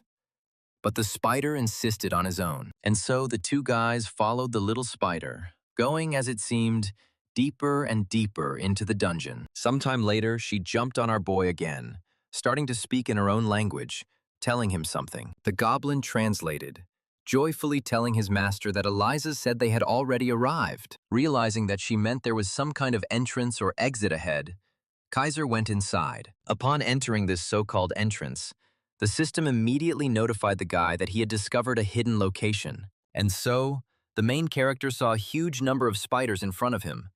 The system explained that this was an incubator for the eggs of the spider queen. And just a moment later, the blue notification window turned red, indicating that these were the offspring of the Spider Queen, field bosses. And at this very moment, the main character remembered that the essence of the graduation quest was to kill the field boss. And this meant more than just Eliza herself. Even though all of this is designed to defeat Eliza, she is the only target. So the outcome will depend on whether or not Eliza can be defeated. Looking around, the main character thought that if he could defeat them, then... However, before he finished this thought, a smile appeared on his face. As he drew his sword and released a terrifying aura, he thought that he would definitely test his judgment right now. Without waiting a second, He immediately rushed towards the gathering of spiders at incredible speed. In turn, the field bosses were not going to wait for the man to attack first. They also pounced on him. The protagonist, as usual, plunged headlong into the battle. His eyes began to sparkle with a scarlet light. As soon as he reached the center of the field boss's gathering, a powerful explosion was heard, raising a bright red column of dust. As soon as the donkey settled down, a black-haired boy appeared, cutting down spiders left and right. Blood flew in all directions. The stone walls, floor, and ceiling began to be covered with green light. Eliza said something anxiously to the goblin, who said with heaviness in his voice that she was right. After a short pause, the goblin added that she was definitely right. Their master was damn strong. And so, gradually the sounds of battle died down, and one after another the spiders began to fall to the ground. As soon as Kaiser landed, the system notified him that the first test had been successfully completed. In total, he killed the hidden field boss as well as 34 regular field bosses, and the system congratulated Kaiser. She also added that with a score of 1,500 points, he received an S rank. He was the first to receive it in the first test, taking first place in the ranking. The system immediately started showering titles. First S rank, Best Graduate. All stats were increased by 5 points. Suddenly, the spider jumped on our main character again, distracting him from his own jubilation. The protagonist thanked Eliza, saying that her gratitude exceeded all his expectations. But she shouted at the owner in disapproval, and Jihad explained that Eliza said she hadn't even begun to thank him yet. Naturally, the black-haired boy was very surprised by this, turning towards the spider who was telling him something. Looking towards Jihad, he understood everything, pointing his finger up, adding that the spider says that the reward is there. Turning towards the hill, Kaiser immediately used the Eye of Truth to get a better look at what they meant. As he peered closer, he noticed a bright scarlet light, the system notifying him that he had discovered a fragment of fate. As soon as the system notified about this, the main character's face immediately changed. A huge crowd of people gathered near the cave, who came to the conclusion that the spider was hidden here, since this was its last spawning place. One of the men shouted for no one to be nervous, to act strictly according to the plan. Quickly kill Eliza and meet in Brion. The crowd immediately exploded at this speech. Each of these players was determined to win. However, their joy did not last long, as the system notified that the Spider Queen Eliza had been defeated, and the continent's test was complete. They didn't understand who could have killed her if she hadn't appeared yet, deciding that some guild had entered before them. Suddenly, one of the men shouted for everyone to look, because the real-time rating had just been updated. With a trembling voice, the boy said that the top player's recent achievements included killing the Spider Queen Eliza. Everyone immediately started shouting for the guy to look at the nickname quickly, deciding that it was some kind of cheater. The guy answered the crowd that the nickname was Kaiser. At this time, the main character had already reached the redstone itself and took it in his hands. He said out loud that with the help of this fragment, he would receive the class quest, Legacy of Destiny. Black congratulated the owner, shouting that now he was no longer unemployed, he would become a real adventurer. However, the main character was in no hurry to rejoice. Having fallen to the ground, he became lost in thought, completely immersed in himself. The black-skinned goblin didn't understand why his master was so sour, so he asked him about it. After thinking, Kaiser said that he had some kind of bad feeling. But Black did not understand because the owner received such an incredible reward. The reward for the quest was the relic of Kaziar. Kaiser was in shock. The guard shouted that it was a relic and that he would finally have one like the other top players. But the main character shouted back at the guard. After all, the risk of failure was high. The quest would disappear, and the class would be cancelled. It would simply become an NPC with a high degree of freedom. Clutching his head, he screamed that if this happened, he would lose everything he had achieved up to this point. As his face suddenly became even worse, he told them to wait. Turning towards the goblin, he asked him what would happen to him if he became unemployed. Jihad did not appreciate this and yelled at his master. Because he doubted his loyalty, Eliza also yelled at Kaiser. The goblin asked if he was only egging him on because he was looking forward to betraying him and running away as soon as he lost his class. Having struck Jihad, Kaiser stood up, thanking him for his honesty, intending to take on this quest to spite him. The system immediately notified him, describing the quest. He needed to pass a test and prove that he was worthy of inheriting Cassiar's will. With a smile on his face, the protagonist thought that if he could defeat the Iron Blood Dragon, he could handle this too. Having decided that it was time to begin, the guy agreed to the quest, thinking that no matter what mob appeared, he was going to wipe it out. It happened when he drew the Cassiara card as a hidden element. The man screamed in surprise, not believing that the apostle of Cassiar himself was standing in front of him. The main character, bowing, said that everything was correct. He was the apostle of Cassiar, adding that if he gives him his blessing. However, before he could finish speaking, he caught the water. The man opposite him poured and splashed the water on the boy. Naturally, the main character got angry. Asking what he was doing, the man explained that he was the pathetic apostle of Cassiara, and that he dared to appear in this holy place in such an unclean state. And then he left, closing the door behind him. Kaiser continued to shout for him to give him the reward, but there was no talk of any reward. Turning around, Kaiser began to leave, deciding that Cassiar had robbed them all. It was all strange, because it was worth mentioning Cassiar's name. As the priests began to have fits, our black-haired boy did not understand what was happening, so he decided to take another close look at the description of his class. Cassiar was the god of war, the lord of the Abtartel, whom even the gods feared, the only true god, a former adventurer. Now Kaiser understood that if even the gods feared him, then to the priests he must look like Satan himself. A smile appeared on the guy's face after realizing this, because it was quite unusual. When accepting the quest, the protagonist thought that a bunch of elite monsters would simply fall on him. But somewhere, he was clearly mistaken. The loud sound even scared Kaiser, who screamed in the direction of the noise. Weapons started falling around Jihad. He didn't understand what was happening and why weapons were falling straight from the sky. Suddenly, he pointed his finger, shouting to the owner to look straight ahead, because something was clearly about to start. The system announced that the god of war, Cassiar, was awakening from the seal, and Kaiser had to hold out for 5 minutes. Naturally, the protagonist didn't immediately believe the system window until he reread the notification, greatly surprised by this turn of events, thinking that it was not an elite or mythical might, but the god himself who decided to appear. He was also tense that he needed to survive for 5 minutes. Immediately, energy began to gather in his hand. He decided that rereading would not change anything, so he needed to act. A sword appeared in his hands, and with a smile on his face, he said that he just needed to survive for about 5 minutes. His face changed completely. Kaiser shouted that this task was as easy as pie. He immediately looked at his opponent, seeing a truly terrifying look. A strange feeling ran through the protagonist's entire body, and beads of sweat appeared on his face. Looking at the body, he did not understand what it was, deciding that it was intimidation, because his body refused to move. He thought about the feeling, like his whole body was bound in chains. At this time, Cassiar was approaching him.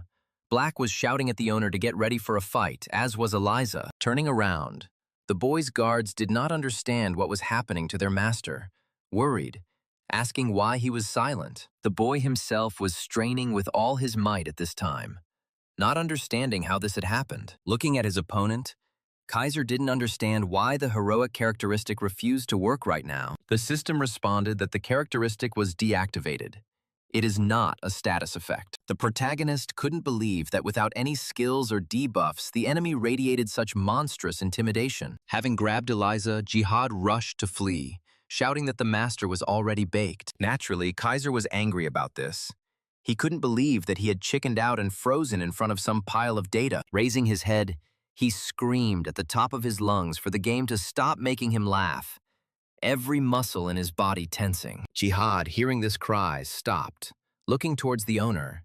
Even the boss who appeared was surprised by this. This time, our protagonist's face changed, and he waved his sword and pointed towards the black-haired opponent. Smiling, he said that he had told so much crap in this life, so he didn't even think about being scared. Approaching, Jihad pointed to the owner's legs, saying that for someone so fearless, his legs were shaking too much. Kaiser turned to the guard and yelled at him to shut up, as he was just trying to look cool. Jihad smiled and wished his master luck, and then, turning again to the god of war, Kaiser said that the skills he received from him were very useful to him, adding with a condemning cry that the penalty for failing this quest was too absurd. Our hero began waving his sword in displeasure and continued shouting that taking away everything because of one failure was complete nonsense. Kaiser showed no sign of stopping his dissatisfied shouts as the god of war looked at him with a puzzled expression. And then Kaiser started crying, asking the long-haired man if he knew how hard it was for him to get these things from him. Jihad turned to Eliza, saying that their master had completely gone crazy. The short-haired man continued, sobbing, to say that he had only just received normal skills and clothes, thinking that he would heal. But here Jihad interrupted him, yelling at the owner because he was talking to himself. By raising one finger, Kaiser indicated to the goblin that he only had 1 minute left to hold out. Realizing this, the goblin immediately gave a thumbs up, because he thought that his master had gone crazy. But he had thought up a cunning plan. The goblin once again supported his master, because if everything continued like this, they would survive and be able to leave here victorious. Suddenly, Kaiser jumped up, throwing his blade behind his back.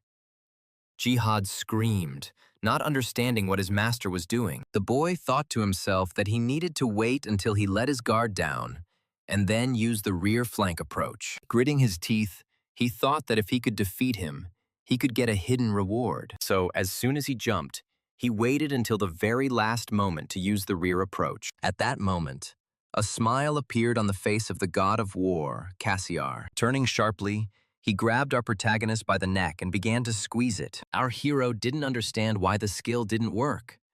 It was hard for him to accept it. However, it was too late to understand anything because our hero was slammed into the ground, and it seemed that the entire dungeon would collapse from this blow. The boy's guard couldn't believe his eyes, and he screamed anxiously, calling for his master. Eliza also screamed anxiously. As soon as the dust settled, Kaiser's face was revealed to be covered in blood and he was unconscious. Guardian Jihad did not understand what to do.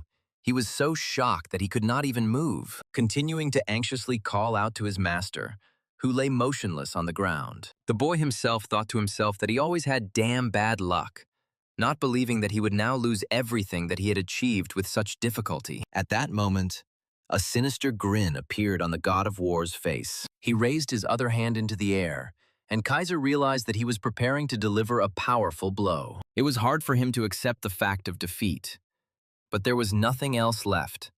So he closed his eyes, clenching his teeth, but he felt his collar being touched. And when he opened it, he saw Cassiar straightening his clothes, and then he moved on to his face, starting to pull at his cheeks and ears. The main character screamed about being ticklish, laughing loudly, while the god of war was sitting on him and tickling him. At some point, the long-haired man stopped doing this, looking at the guy's face, pouring it on his lips. The Kaiser immediately raised his hand, shouting what he was up to and why he stuck out his tongue while thinking something dirty. Jihad, in turn, joyfully shouted to the master that the god of war had recognized them. The protagonist did not understand this, and the guard explained that for Cassiar, sticking out his tongue meant acknowledging his enemy. Looking back at the man sitting on him, he saw a smile. Not believing it, the long-haired man made some strange sounds and shook his head several times. Jihad immediately translated, saying that God was asking if he was the one who would inherit his will. The black-haired boy immediately jumped up and started shouting that all this was true. Starting to move incomprehensibly, Jihad translated that God was saying he was the first person who did not chicken out and challenged him.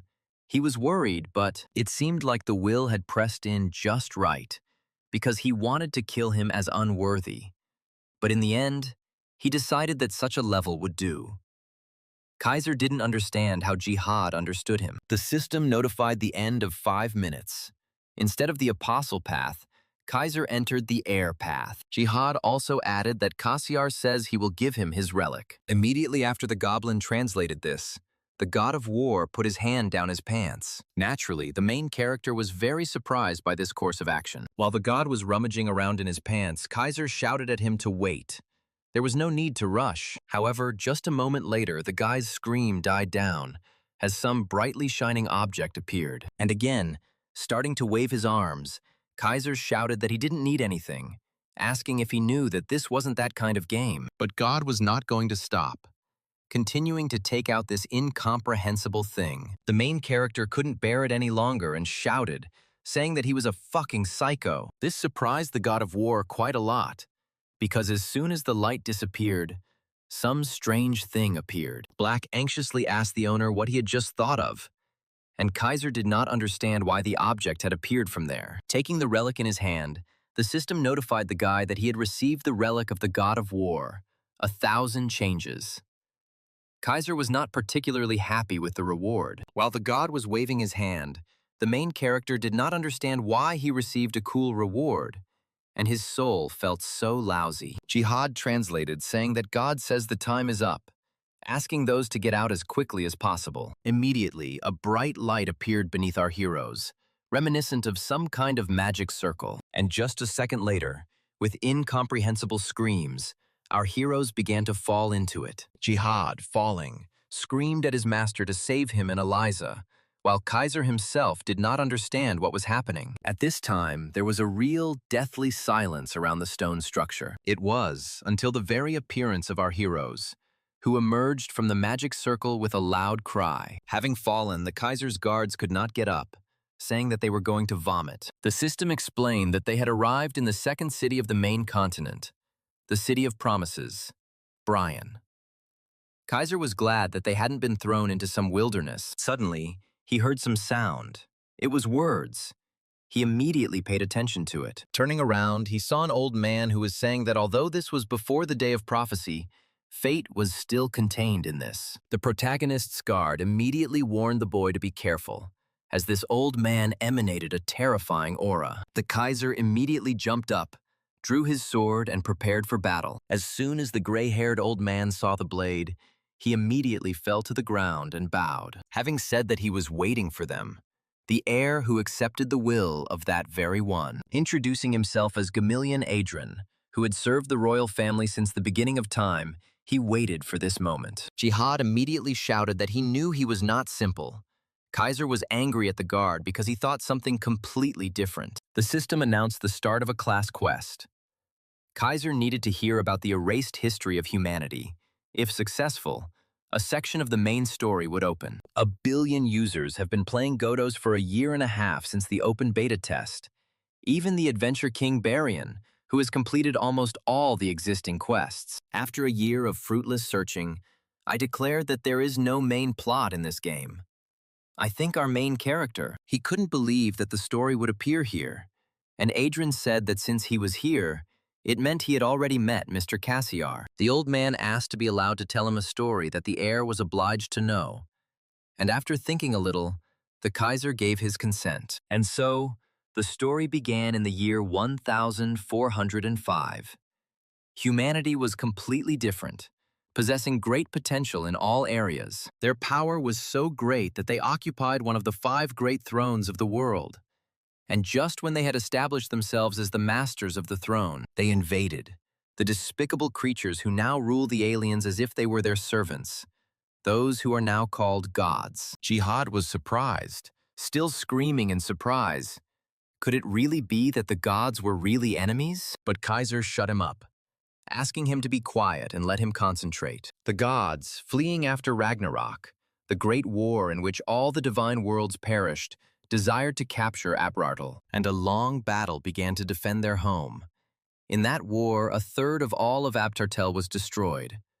But the tide of the brutal battle turned. Only one man, the god of war Cassiar, entered into battle against the enemies. He crushed 4 gods of mythical rank, and they believed that victory was near until it burst out of the ground. Another race, born from the accumulated anger of fallen gods and peoples, impenetrable darkness, an abyss.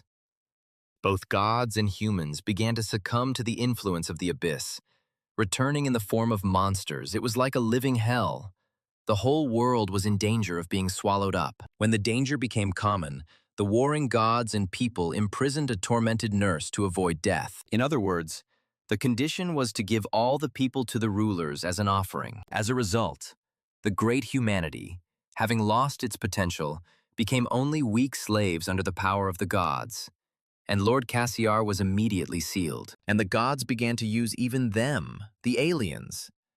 As soon as they get into their world, They plunged them into the abyss, destroying their true essence. Turning the puppets into his apostles, the Kaiser was naturally very surprised by this, wanting to say, however, the guard interrupted him, telling the owner to be silent and let him concentrate. Having hit the guard on the head for his insolence, Kaiser now understood how it all started. At this time, Jihad, looking towards Kaiser, thought that he was annoying him too much. The protagonist thought to himself that this is how things turned out after he couldn't choose a shooting range. Kaiser remained in the status of an adventurer, and not the apostle. Having defeated the dragon, he received the Eye of Truth, and this ultimately led to the inevitable meeting with Cassiar. He believed that this was fate. Thinking about the difference between him and the ordinary players who started with the potential of apostles, there was a difference from the very start. The old man interrupted the boy's thoughts, saying that they had waited for almost 1,000 years, enduring until this moment when the prophesied heir would appear. Looking at his hand, the protagonist couldn't understand what this feeling of euphoria was in his chest right now. After all, they were waiting for him. He was the only player with the main quest. He believed that this path was laid out especially for him. Covering his face, he thought he was making history again by saying that being so cool was also a problem. The system began to notify the protagonist, having finished, that the main plot had been activated, and a section of the main quest had been created. The old man explained that now the boy must collect the fragments of fate. There are 10 of them in total. The boy already had one. The boy was surprised to himself, wondering if this was really the same one he had received from Eliza. The old man explained that after those bitter negotiations, Mr. Cassiar was instantly sealed, losing the ability to appear in this world. Just before his imprisonment, he took the last risk for the sake of humanity. Gathering all his strength, he extracted what was fundamental. However, due to the power of the seal, the artifact was scattered in pieces across the world. Only a completed destiny can reach it. On the day when destiny is reunited, the seal will be removed. That is, when the promised day comes, the current weakened humanity will be in danger. Only by collecting all the fragments will they be able to resist these vile creatures. The Kaiser immediately began asking about the promised day, but the gray-haired man said that he could not tell yet, since that was the agreement. Lost in thought, he asked the old man where he should go to find the fragments of fate, to which he replied that he had heard that one had been seen in Brian. But first, Mr. Cassiar had asked for one favor for his heir. Thinking that Cassiar was a handsome guy, the main character, "What is this?" He was happy with this news, to which the old man, with a smile on his face, asked to exterminate the monsters. After a pause, added that about 1,000 would be enough. Naturally, the main character was surprised, asked again, and thought to himself that he had misheard. However, before the old man answered, the system notified the guy about the extermination of 1,000 creatures. The quest could not be refused. In addition, the system gave a limit of 60 hours, and in case of failure, the class quest would be deleted, and the class would be cancelled. The main character was angry, because it was the same thing every time.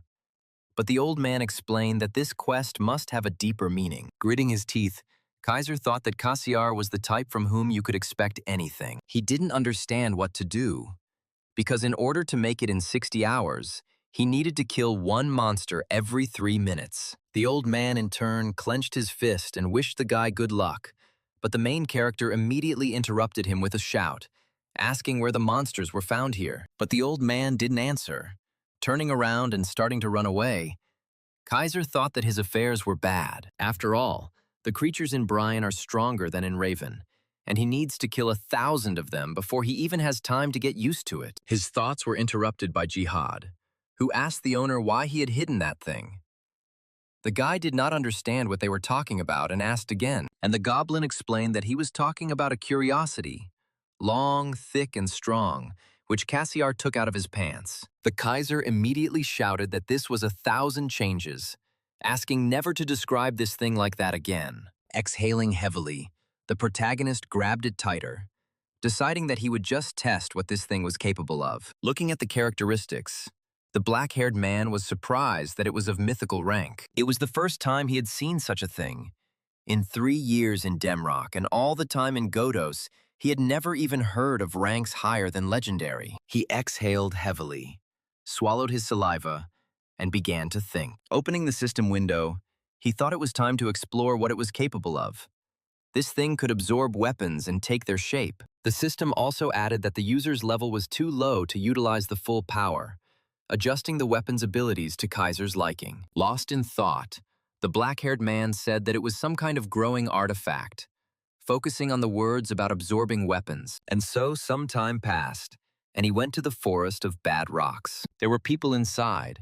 One of the men was aiming an arrow from his bow. The arrow flew past after being fired at a huge, muscular green creature. However, it attracted the green thug's attention, causing him to turn in the direction of the shot. The man was scared, because the green-skinned one noticed him.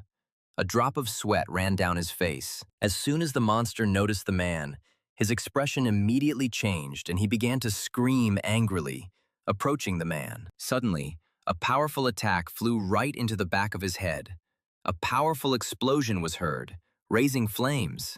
The monster grabbed its head, starting to extinguish its body, which had been damaged during the attack. It was the mage who attacked the monster.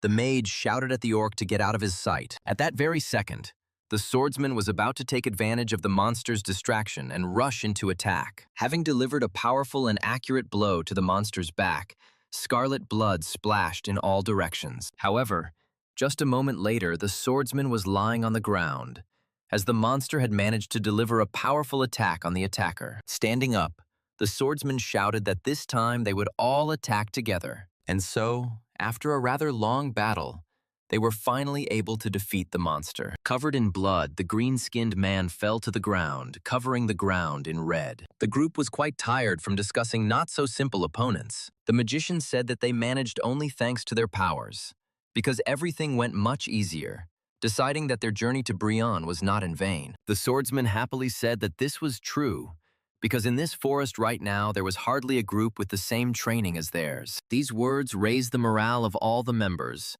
so they laughed. Suddenly, they heard footsteps, and immediately looked tensely in the direction where our main character was walking with his companions. Looking at him, they were surprised that he came here without a group, thinking that there was a guard of the monster next to him. They also assessed his equipment, finding it so-so.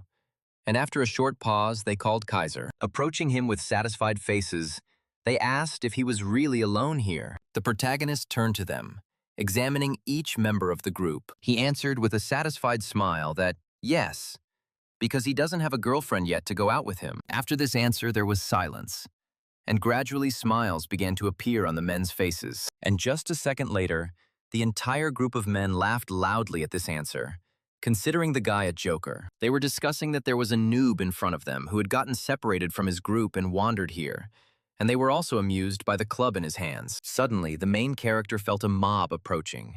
Turning around, he noticed another orc. The next one appeared behind him, and both began to approach the black-haired boy. Kaiser looked carefully at the approaching group of monsters. He wasn't particularly happy to see them, as he wanted to chat a little before completing the quest. And then they appeared. But the monsters weren't going to let that happen, so they immediately rushed towards the black-haired man, intending to kill him. Immediately, 1,000 changes began to glow. It began to take the form of the bastard's training sword, gradually taking the form of a sword, glowing brightly. In an instant, the main character jumped up and got closer to them. He didn't have time to play with them, so he quickly cut down each orc. Blood began to splatter in all directions, covering the ground in scarlet. At that very second, the faces of the entire group changed. They couldn't believe their eyes, because this simply couldn't happen. The leader of the group asked his people what had just happened, hoping to hear what he had imagined. However, looking towards our main character, every man wondered who he was. And now, the guy standing in front of them, the one they had just been laughing at, was standing in a fighting stance. The brown-haired man standing behind him wondered if he had imagined it. He said out loud that it was definitely a staff, but he turned into a sword, not believing that such a weapon existed in Godos. At this time, the next angry orc was already approaching the black-haired guy. Turning in his direction, the protagonist looked at him with a terrifying gaze. Immediately, the 1,000 changes began to glow even brighter, changing its shape. In an instant, it transformed from a huge sword into an assassin's dagger. The magician, noticing this, shouted that it had become another weapon again, not believing what was happening, and the main character threw a dagger towards the orc, thereby killing him. The leader of the group did not understand what was happening, because he kept taking out some kind of unseen weapon. They looked at the bloody body of a huge orc with a dagger sticking out of his chest. Having said that he didn't even think that he could take him out with one blow, the protagonist called back 1,000 changes. The dagger felt the call of its owner, so it immediately burst out of the monster's chest, flying straight into the hand of the black-haired protagonist, who was pleased with himself. At this time, a group standing nearby was discussing this power, the weapon, and the guy in general. After turning back to his normal state, the protagonist waved it, and then looked towards the men, shutting them up with one glance. Scratching his head, Kaiser apologized because he got carried away and killed the monsters, thinking that they were going to kill the orcs, and he took their prey. However, they laughed and said that they had already caught a lot today. The boy looked away and said, "That's how it is." At that moment, several more monsters emerged from the thicket of the forest, heading straight towards the main character. Looking at the approaching prey, Kaiser began to wave the 1,000 changes, spinning it in his hand. And then, suddenly getting into a fighting stance, he said that 100 of them needed to be quickly taken down. And so, some time passed. The air was thick with the smell of blood, and around the guy lay a huge number of dead orcs. Exhaling heavily, he said that it was not enough, asking if they would throw him more orcs. However, after looking around, he noticed that there were no people around. The guard explained that he had killed all the orcs, so they went to another place. The protagonist in turn yelled at Black, saying that he couldn't kill everyone alone because there were whole groups of tough guys with crazy physiques. Suddenly, I noticed 2 green-skinned people walking away. Black pointed his finger at them, suggesting that they had noticed him and were running even deeper into the forest. Kaiser laughed because the monsters sensed a predator in him. I thought to myself that it felt like I had leveled up so much after the graduation quest in Raven. Moreover, the weapon received as a reward turned out to be much more powerful than the boy expected. While stretching his body, he suggested taking a little rest and slowing down the pace. Jihad supported him, because it was worth it for the others to enjoy the hunt too. Suddenly, Kaiser's face changed. He didn't understand why he had to share his spoils. At that very second, 1,000 changes began to transform into Raven's black spear. As he charged, he shouted that he would try to graduate with an S rank. Immediately after these words, he began to cut down the orcs left and right, not giving them a chance to escape. He had no intention of leaving anyone behind after killing every creature he encountered here. And then, at some point, the counter reached 127, and just a moment later, the number of killed monsters reached 162, and then 208. A few minutes later, the number of monsters killed reached 249. The orcs had already started to run away as fast as they could after the main character, but he had no intention of stopping, continuing to chop them down. Now the orcs were not making angry roars, but rather roars of requests to be left alone. Suddenly, the main character's body stopped. He felt a wild heaviness. This meant the end of the session. 3 minutes remained. The black-haired man said with heaviness that that was apparently all for today. Hearing these words, it seemed as if the orc breathed a sigh of relief. Suddenly, the main character rushed towards him again, shouting that he needed to quickly kill another one to make it exactly 250. But he was stopped by the activation of the Eye of Truth. The guy's eyes began to glow with a bright yellow light. He stopped and wondered what was going on. Black fell next to him, who, having stood up, began to shout at the owner that he was completely restless, asking him to stand for at least a minute. But the protagonist interrupted him, pointing into the distance, asking if he saw a red light on the rock. The protagonist's guard began to peer carefully into the distance, where the owner was pointing. However, no matter how hard he tried, he said that he saw absolutely nothing there. Having said that if it glows, it means there is something important there, the boy began to climb the rock. And so, having reached the top, Black noticed, asking what it was all about. Touching it, the protagonist thought that for the first time in a long time, the Eye of Truth had worked. He was sure that there was something there. At some point, you even begin to hope that there might be a shard of truth there. But as soon as he touched it, he felt a wild pain. and immediately threw his hand back with a dissatisfied cry. The system announced that he had found a hidden clue that was entered into the adventure book and would find a quest item. Taking the object in his hand, the protagonist saw the name, Ominous Energy, saying out loud that such energy emanated from his guardian from a distance, which Black was not happy about. At that very second, a notification window appeared, saying that there were 10 seconds left until the end of the session, which the guy was not happy about. The guard started shouting, asking what the problem was, if the owner left. It was him and Eliza, but the goblin didn't have time to finish his thought because he also began to be transported. The system notified that Eliza and Jihad Black had been transported to the guard room. The little goblin found himself in the center of the forest, immediately looking around. The guard room, the waiting place for the guards. According to the rules, each guard is allocated one room, where they can remain calmly and in complete safety until the owner returns. Black thought that this was only the second time he had entered the guard's room, so it was still unusual for him too. Suddenly, he said that they met for the first time in 150 years. And before he even had time to ask how she was, he began to worry about her even more. Tears appeared on his face. He did not understand when the owner would return, because he wanted to cuddle the spider again. He was screaming that he wanted to sleep next to her, to hug soft Eliza, when suddenly he noticed a house standing in front of him. As he got closer, he couldn't tell if this had ever been there before, deciding that the building looked exactly like the one where he had once lived. Opening the door, he still wondered how this house had ended up here, because even nostalgia had overcome him. He decided to look inside, remembering his past. But as soon as I opened the door, I was very surprised because there was a small spider sitting on the table. At this point, the tears disappeared from the goblin's face and a joyful smile appeared. Exactly the same smile appeared on the face of the spider Eliza. And so, our main character climbed out of the capsule, starting to stretch and warm up his body in real life. He hoped until the very end that he would be able to reach 250 carcasses. But he did not make it. Suddenly, I felt a pleasant smell and immediately paid attention to it. As he left the room, he noticed his little sister sitting at the table, eating. He immediately came up to her and made a sweet face, calling her sister good, but she immediately told him to go away. She was not going to share with him. There was a smile on the black-haired older brother's face. Having shouted that 1,000 changes had turned into steel sticks, he rushed towards the plate. However, the little sister managed to block this attack, preventing it from hitting her food.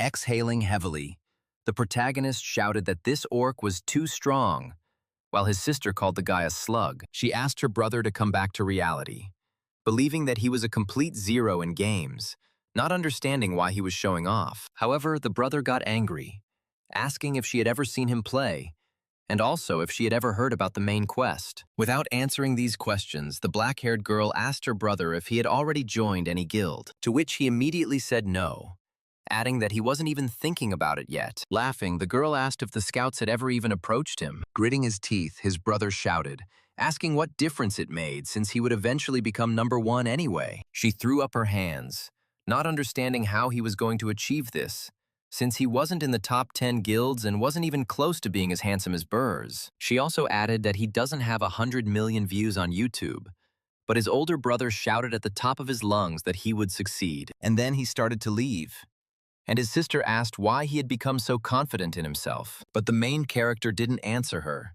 continuing to walk away. Suddenly, turning sharply, he still managed to grab some food, which angered his little sister. And so, sometime later, the boy was already sitting at the computer. He couldn't believe that she dared to provoke him.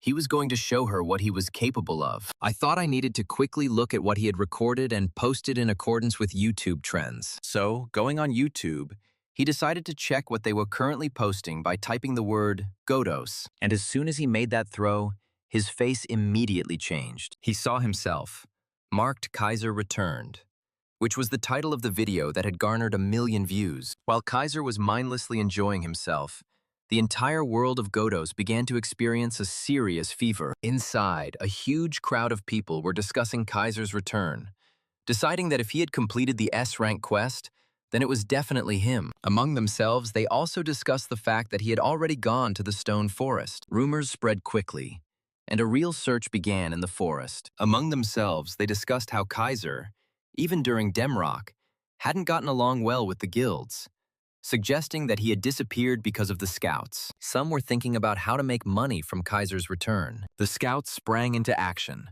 The guild leaders couldn't believe that the boy had turned down all the offers. When discussing Godos without a guild, you quickly hit a ceiling, not understanding what the guy is thinking. The leader of the Hero Guild said that Kaiser decided to challenge all the guilds at once. The main character was shocked by the flow of such a huge amount of information about him. The more he read, the more he did not understand when he managed to say that he despised guilds. Although, if you think about it, there was some truth to it.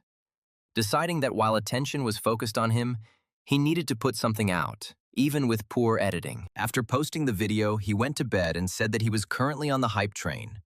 He was interested in how many views it takes to make money. And then he even thought about a Ferrari, but immediately dismissed these thoughts because he didn't have a license. And so, with thoughts of wealth, he fell asleep, and morning came.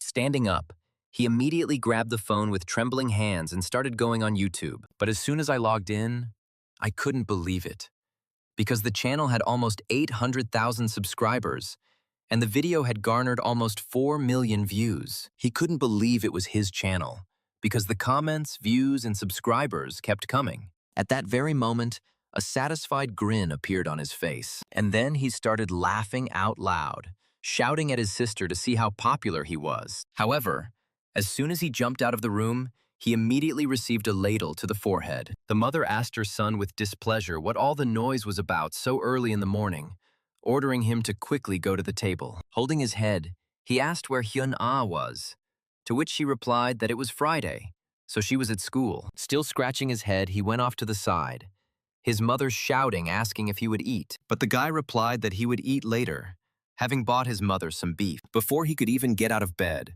the protagonist sat back down in the capsule and entered the game. He couldn't stop being happy and decided that he needed to post another video, because that way, he could reach the world level. The system notified that the loyalty level of the Jihad Guardian had increased, causing Guardian Eliza to awaken. At that very second, Jihad Black emerged from the portal, happy to see his master. The protagonist again noticed the goblin's insolent behavior, but he said that they were his own. Kaiser noticed that he had changed, and the goblin was glad to hear such words from his master. He also noticed that Eliza had changed color, and that some kind of necklace had appeared on her neck. Black explained that when they were in the guard room, Eliza's body suddenly glowed and changed color, and she was wearing her favorite necklace, which they found in the guard room. The main character did not understand why they ended up in the same room, nor how they were able to find some necklace there. Scratching Eliza, Jihad said that this was apparently a gift for the spider's good behavior. The protagonist did not understand how this worthless goblin standing in front of him could influence Eliza. Suddenly, he heard human screams that they had found Kaiser. Immediately, a huge crowd came running to the cry. They discussed the guy standing in front of him, as well as his worthless guard. Our boy wasn't going to answer them. He turned around and was about to leave. After all, recruitment into various guilds immediately began. Everyone wanted to get him, promising the best conditions. Seeing the protagonist's disinterest, they immediately surrounded him, not intending to let him escape. The guard didn't understand what was happening, and the main character himself wasn't happy with such popularity. With a smile on his face, he said that it seemed he couldn't escape his popularity. He asked if they had never seen celebrities before, saying that he would take a photo with each one in turn. However, the crowd was not so inclined. They were shouting that the guy was not yet of a very high level. They were going to grab him. The black-haired boy exhaled heavily and thought that it hadn't worked. Immediately, 1,000 changes began to shine, transforming into a silver shield. Taking a fighting stance, Kaiser shouted that the photographs would apparently not work, and then he threw it behind his back, gritting his teeth, realizing that time was against him. Shouting that he had the right to use his form, he waved his shield at the